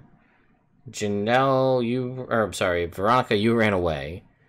But Bendy's right there. He's gonna Not Bendy. bring his hammer down on Bendy with an 11. 16? Yeah, alright, so that's gonna be... That meets. Well, it's only... Oh, he has 2 attacks. So that is 8 points of bludgeoning damage, and he has 1 more. Which is 18. And that is another 9 points. So, and that's his turn. Oh, fuck, he doesn't move. I didn't say move, so he takes the... Get him, Claire. You roll me that d8. Rose, Biggie. 5, alrighty. He's still there, set on fire. Then it is his turn. Sister Bliss. Alright, so he's... Can't hurt him with this weapon. I'm gonna hit him either way, but I don't know your ruling on the magic armor. Because if the armor's magical, does that make the spikes magical? I made that ruling, so yeah. Okay. So she just kind of, drops the flail and just decks him with the spikes. Alright, let's see it. Let's hope. Fingers That crossed. is a 14. Yeah, that hits. His AC is 11, so... Alright, so D8, D4. Since that hits, I'm actually gonna go ahead and use my Channel Divinity to make it a critical. Alright, yeah, go for it. Yeah, let's go get it. So it'll do 2d4 for the thing, and then another 4d8. Yeah. Alright, can't find any other d8s. Plus the armor damage too, right? Yeah, well, the armor does a d8, then the smite does 2d8. So it's 6d8 plus Yeah, 2d4. you said 48 before, so yeah. Messed it up, yeah. Yeah, let's see that There's damage. 4 points of radiant from the divine favor, that's out of the way. Mm-hmm. Then the hammer does, or the fist does 8 points of piercing. Mm-hmm. And then the smites are another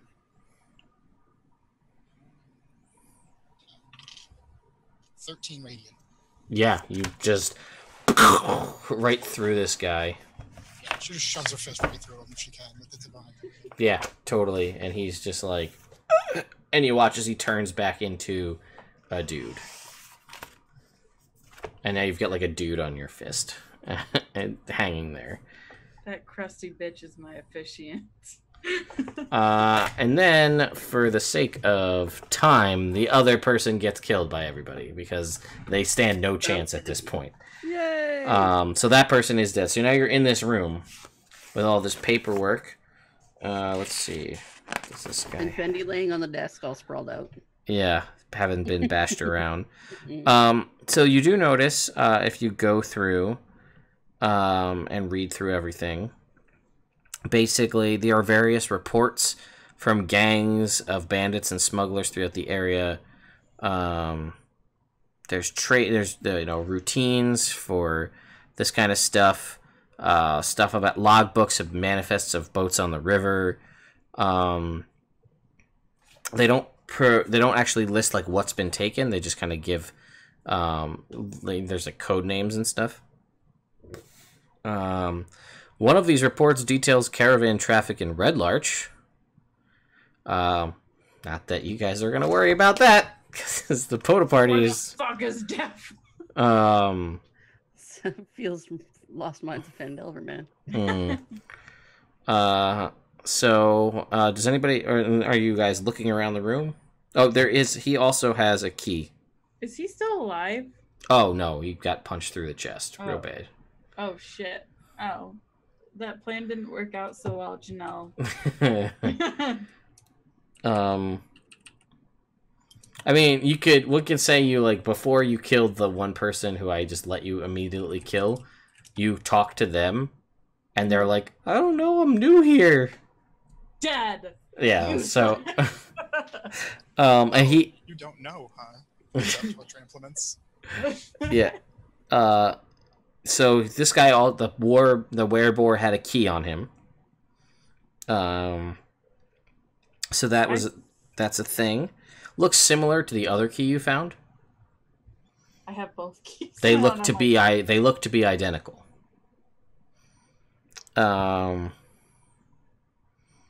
Yes. Do I see anything that has keyholes? Not in here, no. But make me an investigation check. That's not great. I have a -1 to that. That's a 12. That's enough.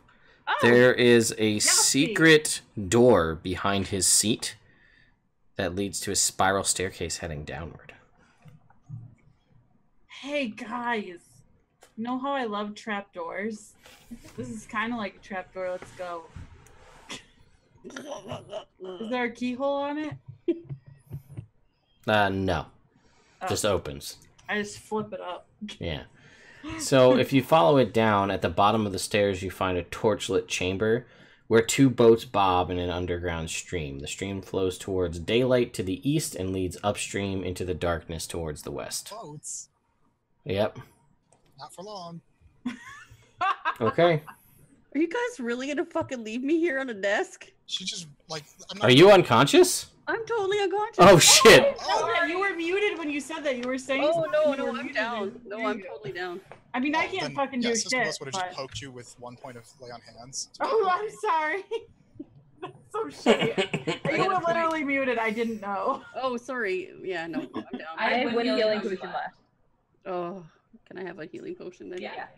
Okay, so I've got the 1, and then a healing potion is 2d4. 2d4 that would plus have 2. been awkward if the groomsmen and the bridesmaids were uneven at my wedding. So fucking weird. I'm so glad you're alive.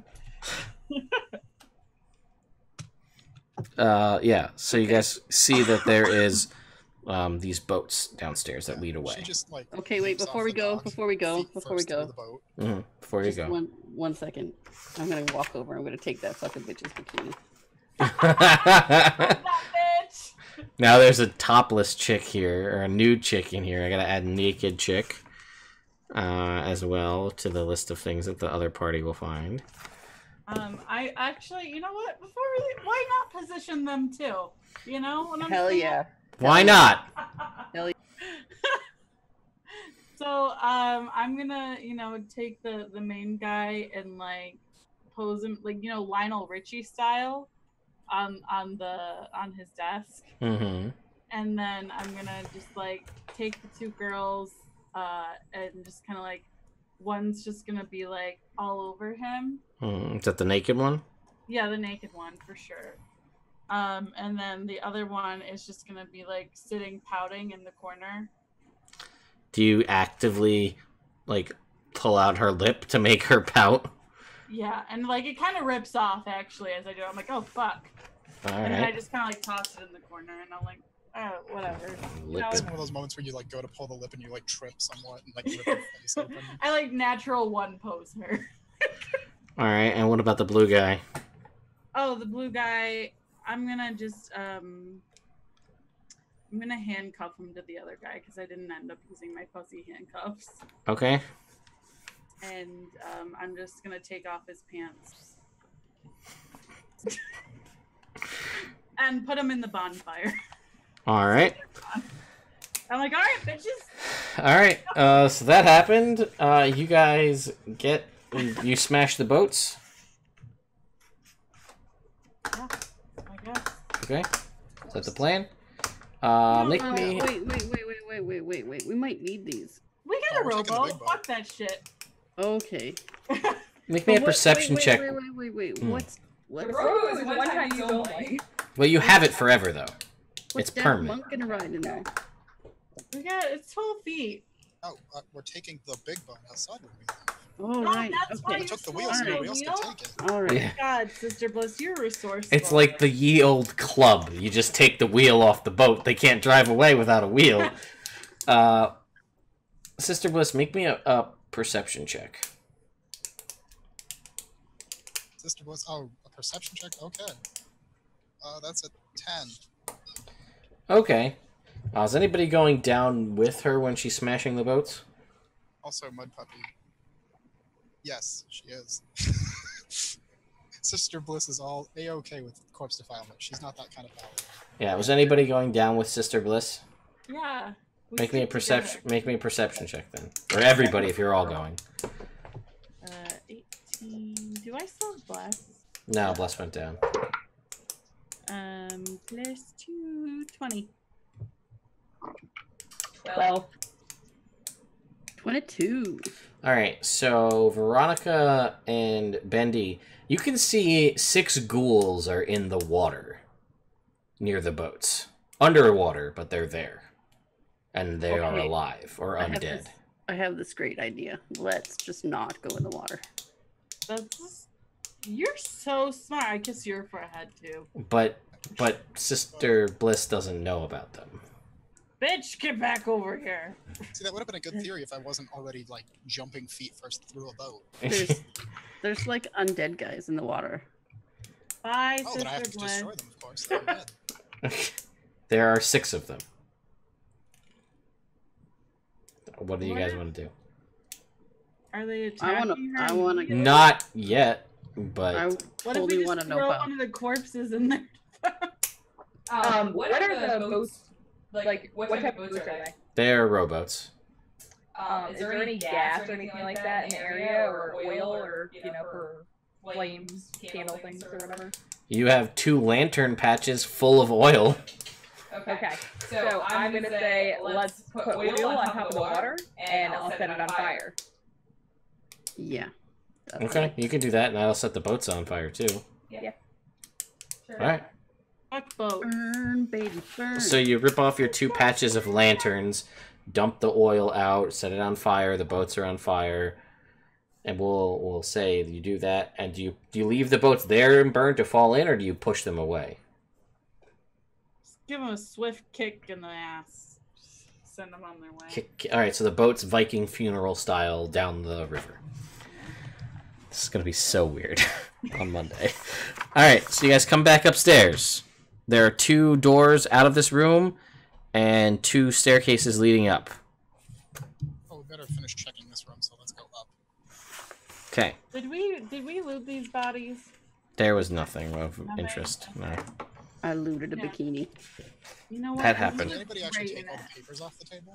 I don't know. Did you? Did Janelle? Did you take the papers? Yeah, I'm making a spreadsheet. Okay, got it. Microsoft Excel. I'm just Collating gonna filing. Cool. put this bikini top on top of my leather armor. All right, you do that. Your boobs look great. Thanks. The fishnet really helps. Yeah. Yeah. All right, so you guys go upstairs. On the 2nd floor, there is a hallway that goes down. Like it comes up, and there's a hallway, and you can see 3 doors: a door ahead, a door left, a door right. Hold on, guys. Janelle, you got the biggest brain here. If we were Daft Monk, where would we be? 'Cause I don't, like killing these people, whatever. They're getting in my way. But also, like, I don't have the time. You know what I'm saying? Yeah, I'd be happy you're not here. Yeah, for sure. So, like, where do you think you would be if you were Monk Sensations of the music realm? Well, if they're prisoners, like, don't they normally keep prisoners in, like, dungeon-y type places? Or, like, I don't know. Towers. Yeah, towers. Yeah. I'd normally say such a thing would be in the underground, but there's water every time we go downwards. Yeah. Oh my god, are they drowned? No. No. Oh, okay. So we could also try to find somebody that would have better information. What if they're the ghouls? And then not kill them and ask them. I bet they're behind the door with the key. You know, we tried that. We tried not killing people. It didn't work. I tried really hard now. I promise you this. Yeah. I know you did.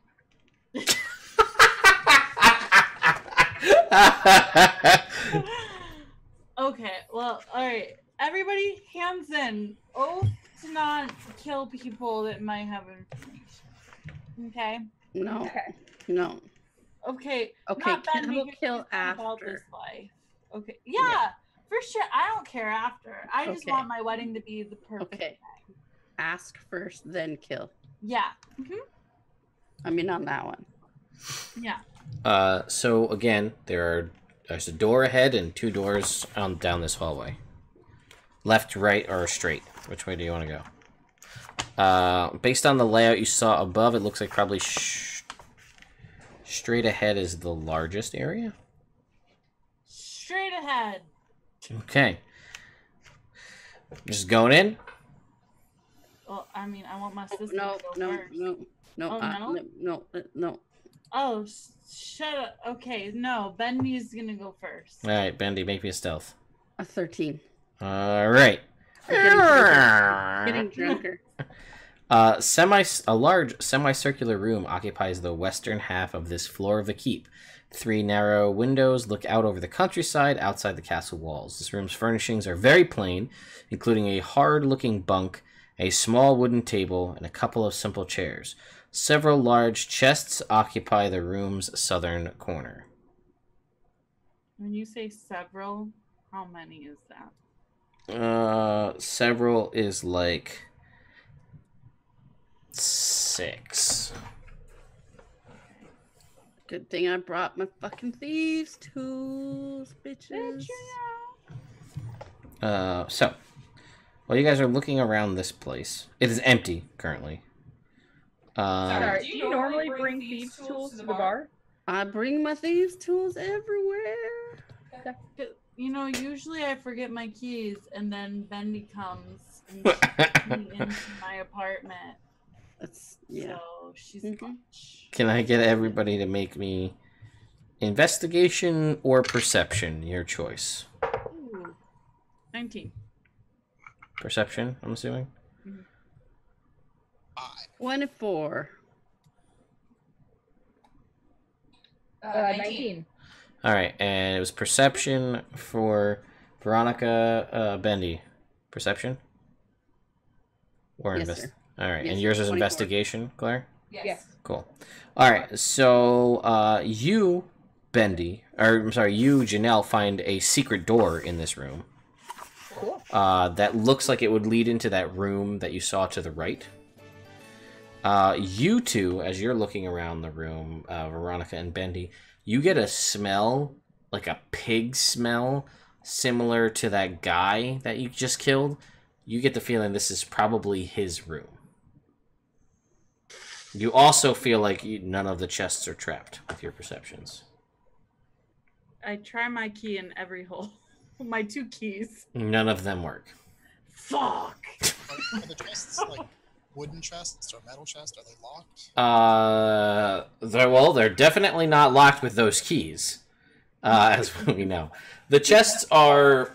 Let me back up a little bit. The chests are like this wide. Foot lockers, almost. And they're about this wide-ish. They're pretty big.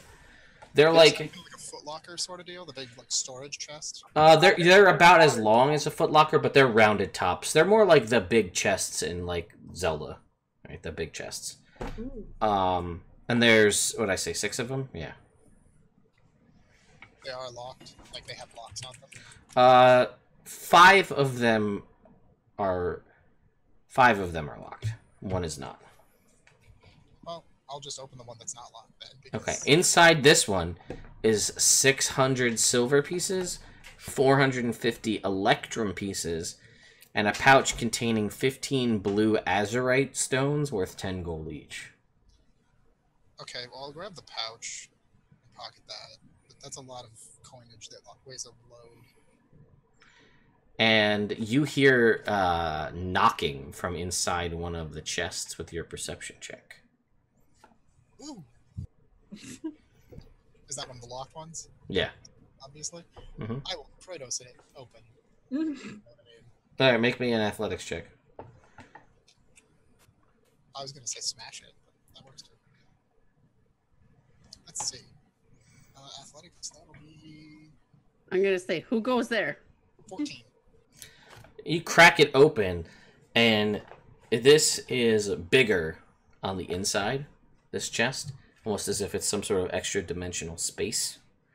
And as you look down inside it, in a very Mad Eye Moody scenario, you see some people, Sister Bliss. I don't know how familiar you are with Daft Monk, but you see some people in there. And you see that they're stacked on top of each other to knock on the top of the chest. Oh, yeah. These are people in this chest. Why is this chest so big? Oh, my God. Look who it is. I walk over and I'm like, People oh in my this chest. god, my Who's day is saved. Ben. I'm going to offer assistance in getting them out of there. All right, yeah, so with your flying boots and some help of everybody. I have a rope or a ladder. Oh, 24-foot ladder! Which would you prefer? You can lower your ladder as perfectly height-wise to get down to the bottom and help them out. You're able to extract Daft Monk from this this chest. And there are 4 other chests that are locked. I've got a 15 on my thieves' tools on one of them. Once I the woke chest up- is empty, can I move it? This weird chest? Yeah. Ooh, I'm taking this. I walk over to the first chest that Sister Bliss opened, and I see All the gold and electrum, the silver and electrum. Yeah, Like, and brings the chest that has the weird bottom over, drops it beside that one, and starts shoveling money into it. And you watch I as grab one of the blue stones before she can get all of it, and I'm like, something blue. And then I grab a handful of gold, and I'm like, and something borrowed, and never given back. All right. The third chest you open, Bendy. This is just full of like fabrics, silks, and things. Nothing like too expensive, but definitely like you're not your average person's material. Is there white stuff in there that I There can is. get? There's some white silk in there. Yeah. Look for your dress. For your dress. Oh I'm my gonna god! hand it all over. And then I'll go for another one. All right. Make another thieves' tools 20. check. 25. This one cracks open, and this one's actually cold on the inside. And it is just full of like meats and all sorts of like, it's like a refrigerated chest basically, and there's a bunch of foodstuffs in here. Oh my god, sister, you can feed this stuff to the orphans. Oh my god. It's Oh my yours. god! It's yours. It's yours. And a 20. I got a nat 20 on the last one. All right, was that the last one? Was that 5 or is that 6 chests? Yes. No, that's the 5th one. There's one There's- more. So you crack this one open, Bendy, and inside is just like almost as if this natural 20 broke through the realms, and there is just like this pristine like bagpipes. Like, Oh my god. Oh my god. Oh my god. like now what would Bendy's best set of bagpipes look like? Well, they would be like Exquisite they would bit of be torture. the equivalent of an instrument of the bard that I can play, not being a bard, but Mhm. still be Yulian pipes. Totally is that. Oh my god. Oh my god. Okay, Oh and my then I'm gonna God. get them out, and I'm like gonna like dance around, and I'm gonna start playing the wedding march on them. It sounds amazing to everybody, even though it is bagpipes. Yes. Yes. I grab literally gonna anything. sing And I along. start walking down the aisle like I'm holding a bouquet. And you watch that, like, Daft Monk having been extricated from this thing, they're like, yeah, all right. They're pretty into the music. And then I'm gonna break into Thunderstruck. They're like, what is even that? That is just wait, just stand back, and I'm just gonna just wail away on fucking Thunderstruck. and of course, because it's like a special magical instrument, whenever it goes thunder, it's gonna like blow flame. Yeah. Blow flames out the that's Totally. There's one chest left. She takes a break from her moment. That's a 20. And as you open this one, it has like a map in it of this whole vicinity with everything marked out of what's where, and it shows that the secret door that you're going out of leads to a library. A secret library. Janelle. Janelle, look at this. Look at this. Yay! See, this all happened for a reason. Books. It's gonna be books. It's gonna be books and books and books. Yeah, if you follow into that, it's empty because you killed the person who lives there. Inside is a ton of books. There is a bunch of 80 silver pieces, 30 gold pieces, a silk pouch that holds 4 jaspers worth 70 gold. The books cover all sorts of nautical themed things, but there are also several magical scrolls as well. All right. Well, I'm gonna take the money. Just gonna take the money and gems, and I'm gonna split them all up amongst the friends, and I'm gonna give an extra bit of my portion to Veronica as a wedding present. Oh my god. Okay, so first And I'm gonna start to cry. Stop, girl. Okay. So It's hold just on. My wedding is just gonna. I just No, want it to be beautiful as you are. Stop. Oh my god. Okay, you're amazing. First of all. Second of all, I just wanna can we just all get in a circle and hold hands for a second? Because I feel like we're all connected in this moment. Probably a bad idea. Maybe, but I just feel that it's right. So thank you for that money. I want to donate my money and the money that you've given me to Janelle so that she can start her own business. Okay. Because she's so smart, way smarter than her dad. Like, talk to the people we're killing? What? And I just feel like this is the beautiful start of an amazing endeavor. And if I come across more money, I'm totally going to invest stock in whatever it is you just said to do. Look at these books. Maybe a trading company. Like, I don't know. I don't read, but like you do. Yeah. I think something with trading, maybe some food commerce, and then I can probably try to team up a little bit with sister over here, and help her out a little bit now that we're so close. And we could teach girls how to be badass bitches. Yeah, Miriam has plenty of girls that need teaching. for sure. Girl power. Am I right, ladies? Yeah, we all. Freeze frame fist bump. Can we like have a pajama party next time? Oh my god, let's just wear these bikinis. We can go back and steal them off the other bitches. Yeah. I just want to dance. You know what, Daft Monk? Let's get the fuck out of here and let's dance in bikinis. Hey, you. She points to all the band members. She's like, you help me carry these chests. And they're like, "Many beggars can't be choosers." All right. But I got a servant guy. I'll cast him. Oh, you can cast Unseen Servant. Yeah, that'll help too. That works too. But we gotta haul it all out to the Go boat. to the boat. Yeah, so basically with your map, you're able to determine that the rooms that you didn't go in, one was the secret library. The other one was up here, was like a guard's chamber. You're currently in what is considered the Lord's chamber. And then basically it turns out that, yeah, in the middle was like an armory, a bathhouse, and a barracks. And then the only other room you didn't really go into is that other tower, and it just says that that's a gatehouse. So you did pretty much explore the majority of things. There are still some people there that don't know what's going on. And yeah, you guys are gonna move your stuff. I'm gonna click this link and see where this is gonna take me.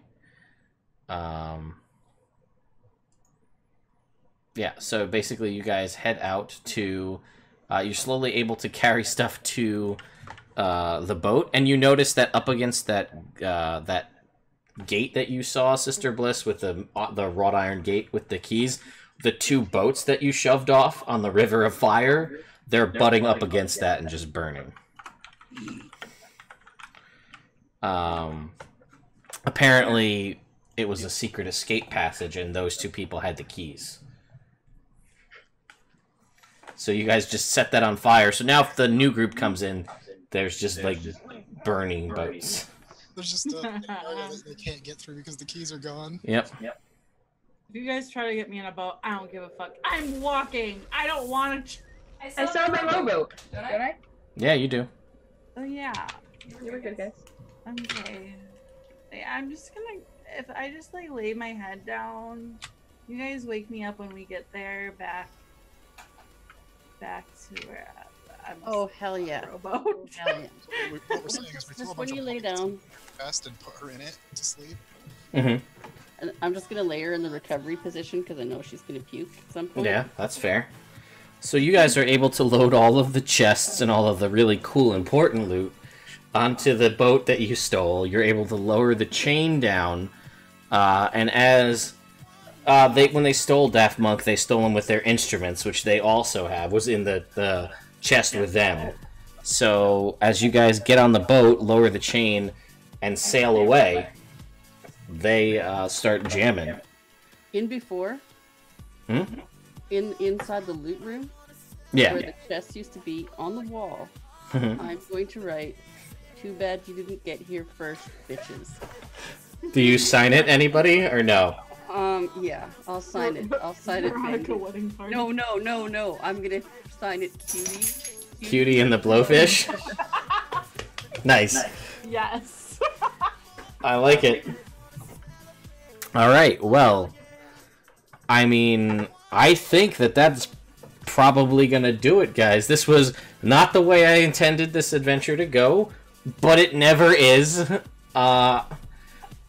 So, wow, thank you so much, everybody, for playing. Thank you to some of the biggest numbers for chat we've had for a while, for everybody who came out to watch this crazy Bachelorette party gone wrong adventure to rescue Daft Monk, the band. If you're watching on Twitch, I hope you enjoy the very low "one more time" I've got cranking in the background to give you a little backdrop here. Which, if I keep it this low and keep talking, they can't hit me with copyright, so... that's how that works. But anyway... Can I just get a Y before we leave? Yeah. Why what? Why did the Colt steal a band? I mean, apparently... You don't know, because you killed the guy who took... You killed the guy who did it. You could have asked him. So they seem pretty bored, so I mean, there wasn't much to do there. Karma. I mean, you took all of the notes, and you can read through that, which would be super beneficial for the group that didn't get here, but that's fine. Yeah. They'll never know. They'll be available at a pawn shop. Yeah. Maybe they show back up in the city and they crash my wedding. I'm going to be hanging out in the library when I get there. Oh, still in the library? Yeah, there's a full long letter that I didn't get into reading because I knew it wouldn't really make too much sense. But yeah, I mean, if you want a little peek behind the curtain, I'll tell you why. We're pretty much done at this point, everybody. Thank you so much. And had you had Speak with Dead, we could have gone that route, but nobody had that spell, so... and the party isn't high enough and has nobody who can cast it, so we don't have to worry about that. But anyway, the guy who was the werebore, whose name that you never figured out was... Jolliver Grimjaw. Jolliver Grimjaw was just a huge fan of Daft Monk, and he decided that he wanted them to be his personal performers. So he stole them from Waterdeep and was like, you guys are going to play for me forever. Because I'm a bad guy and I can do those things. Kind care what his name was. Now he's hole in chest Bernie Pig.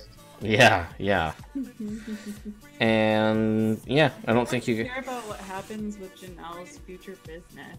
Well, maybe we'll have to resume this group at some point down the road. Yeah, Oh, hell yeah. Or maybe, who knows, by the time goes by in Rise of Tiamat, perhaps Roswin and crew will find Janelle's business. You never know. We'll have to get Claire to pop downstairs to give us an update on Janelle's financial endeavors. Yes. So thank you. Go ahead, what were you going to say? Character that came from the orphanarium that Bliss runs. Yeah. There's a lot of cool stuff that can happen. So... This is all canon, and I love it so much because this is the most fucking ridiculous game of D&D I've ever played in my life.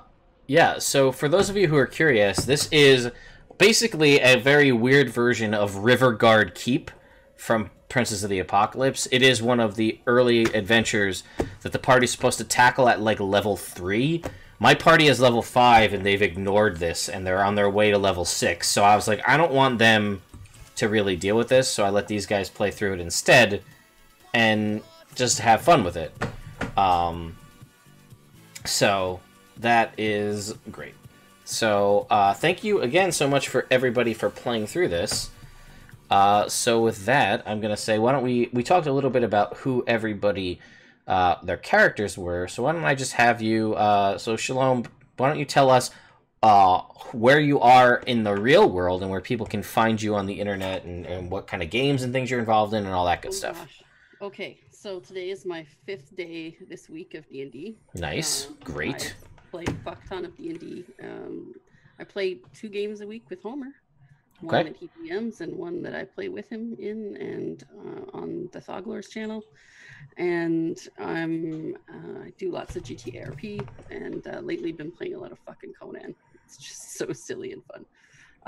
But Twitter is Shalom Salam _ and I loved being here. Thank you so much for having me. I'm really grateful, Katie, that you invited me. I was super happy to be here today. Yeah, I'm glad we could get you here on the show. Again, for anybody who wants to go back and watch this, either here in live or otherwise, this will be up on the YouTube probably either tomorrow or Monday. Definitely in advance of the Monday night game, so that people will be able to watch this to see if the party finally makes it here, what happened. And again, I'll go into this more when it gets to me. So, Axel, what about you? Who are you in the world? Where can people find you? What do you do? You do a lot, so I figured I'd... I do a lot of random nonsense. Hi, I'm Axel, or Firebringer Axel on Twitter. You can also find me on Discord. I have my own server. You can find it via my Twitter. You can also find me on WordPress at Torchbearer Gaming, which is also right here on this. I run this Twitch. We're just very much starting. I'm going to try and start doing something once a week at least, on probably Thursdays, I'm thinking, because that's probably the best day for me. Sure. For the most part, I just kind of get around, do random D&D homebrew, which a lot of shows up on this channel. A lot does, yeah. And just do a lot of random D&D content. I don't get to play much, though, usually forever GM, so this was a very nice change of pace for me. And, you know, this, and just so people know, you are playing a homebrew paladin that you made tonight. Yes. And homebrew race that you made, too. Is all my homebrew. It is a Oath of Violence paladin, using a half-dwarf race, and it had a feat to allow spiked armor training. Yes, all homebrew stuff that he's done. And as a general rule, because him and I talk a lot about this stuff, I usually pretty much make all of his stuff as a quick pass if people want to play it in any of my games, because I know there's a lot of time goes into balance, and we go through a lot of discussion of, like, I don't know if that's good, if that's bad. So, you know, I trust that the time is taken to make things more in line with what makes 5th edition more balanced than something like 3.5. Katie, how about you? Hi. I said it before because I'm a little buzzed and I didn't realize I was just talking about my character, but I'm Katie. You can find me on Twitter at lazy_mermaiden, and you can find me every other Monday on Nerd Immersion, playing Roswin in the Rise of Tiamat campaign. I'm also some Sundays, but we're kind of iffy, just on schedules, on Ewok Fuzzy Nuts channel, playing a tiefling paladin of Sune with Shalom, my lovely lady. And so you can check me out there if you want to see a stark contrast to my asexual tiefling. You can find a pansexual tiefling, and it's great. So, thank you so much. Yeah. And Claire, what about you? I'm pretty much just Ted's wife.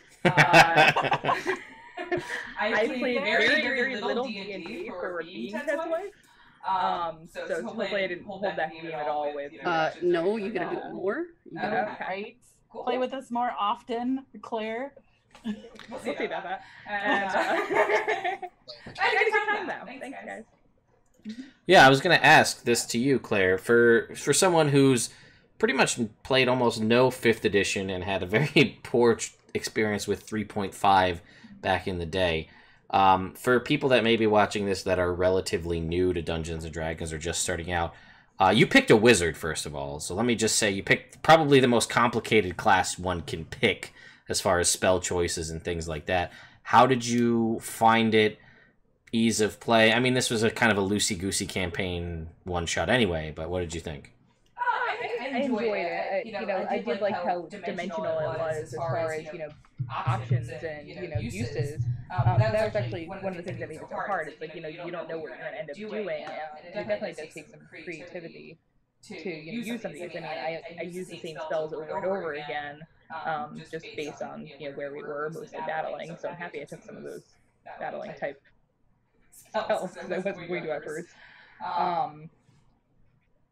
But in general, I think I definitely had a better experience than I did from 3.5. Okay. I mean, you could have cast suggestion on one of those guys up front and be like, I think I had a chance to. I know you didn't, but like, there was a lot of options. Fun fact, if you'd gone up on a boat, they would have just been like, oh, hey. Yeah. Hey, guys. What's up? And they would have invited you in. There was a bunch of stuff where if you're like, hey, we're here to seek an audience with the big guy in charge, they would have been like, oh, cool, come on. And I like taking you to the guy. Like, there was a lot of options to just discussion your way through things, but I like your route. Mission Impossible entrance is. Yes. This is my fucking wedding, Ted. Yes, there was a lot of hugging it out for sure. I was gonna say, Claire, you played it really fucking. I just loved how you played that character. Really good. Yeah, it's personal favorite thing to do is everybody that in my experience with a handful of very few play a character who's totally cool with just wanton murder and destruction. It's very rare. Like, I've done it and now you've done it here, where you play a character who is a noble, who has everything in their life for them.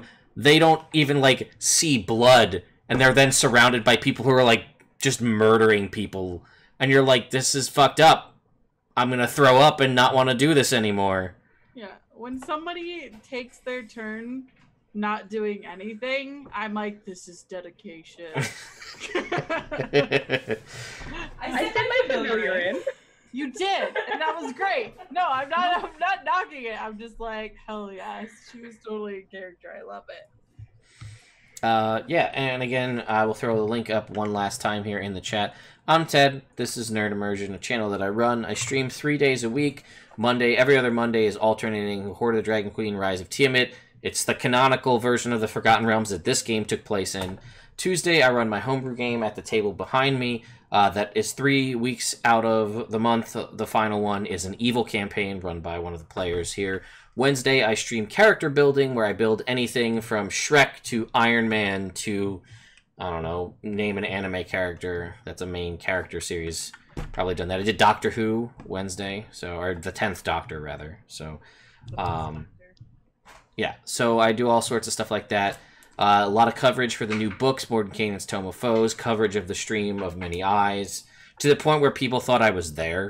Like, I was live tweeting, and they're like, have fun at the stream! And I'm like, from my chair in my living room! Yeah! But anyway, a lot of cool stuff coming out, and here is the link to that giveaway if you want to win a copy of Mordenkainen's Tome of Foes. That's very cool. Yeah, that's pretty much it. I thank everybody for coming out to play. I'm hoping to do the occasional one-shot maybe as a once-a-month thing, just to have fun at, you know, familiar faces or new faces. And again, everybody's welcome when I do, you know, my charity stream, the 24-hour stream later in the year, which is going to be vastly different from last year. We'll see how that goes. So Yeah, hit me up anytime. I'm always available. yeah, no, we're working on trying to come up if we're doing like build discussion and things like that. So I do want to, because we had enough people follow that I feel like this is worth it, I'm going to I'll throw up some music and I'm going to roll credits here at the end so we can see everybody who followed and subscribed. So if you're watching on Twitch, thank you to everybody here. So let's throw up some music real quick. And let's go to roll credits. Yeah, there we go. That's working. So, Doc Agner, Awkward Kitty Inc., Hadrian, Snoozy Mech, D, Normal Brook, Voriel, and Christian for the follows, and then pretty much all of those same people for subscriptions, and then resubs, everybody. Thank you so much. I hope you enjoyed this crazy romp and the weirdest bachelorette party I've ever seen, and we'll see you next time.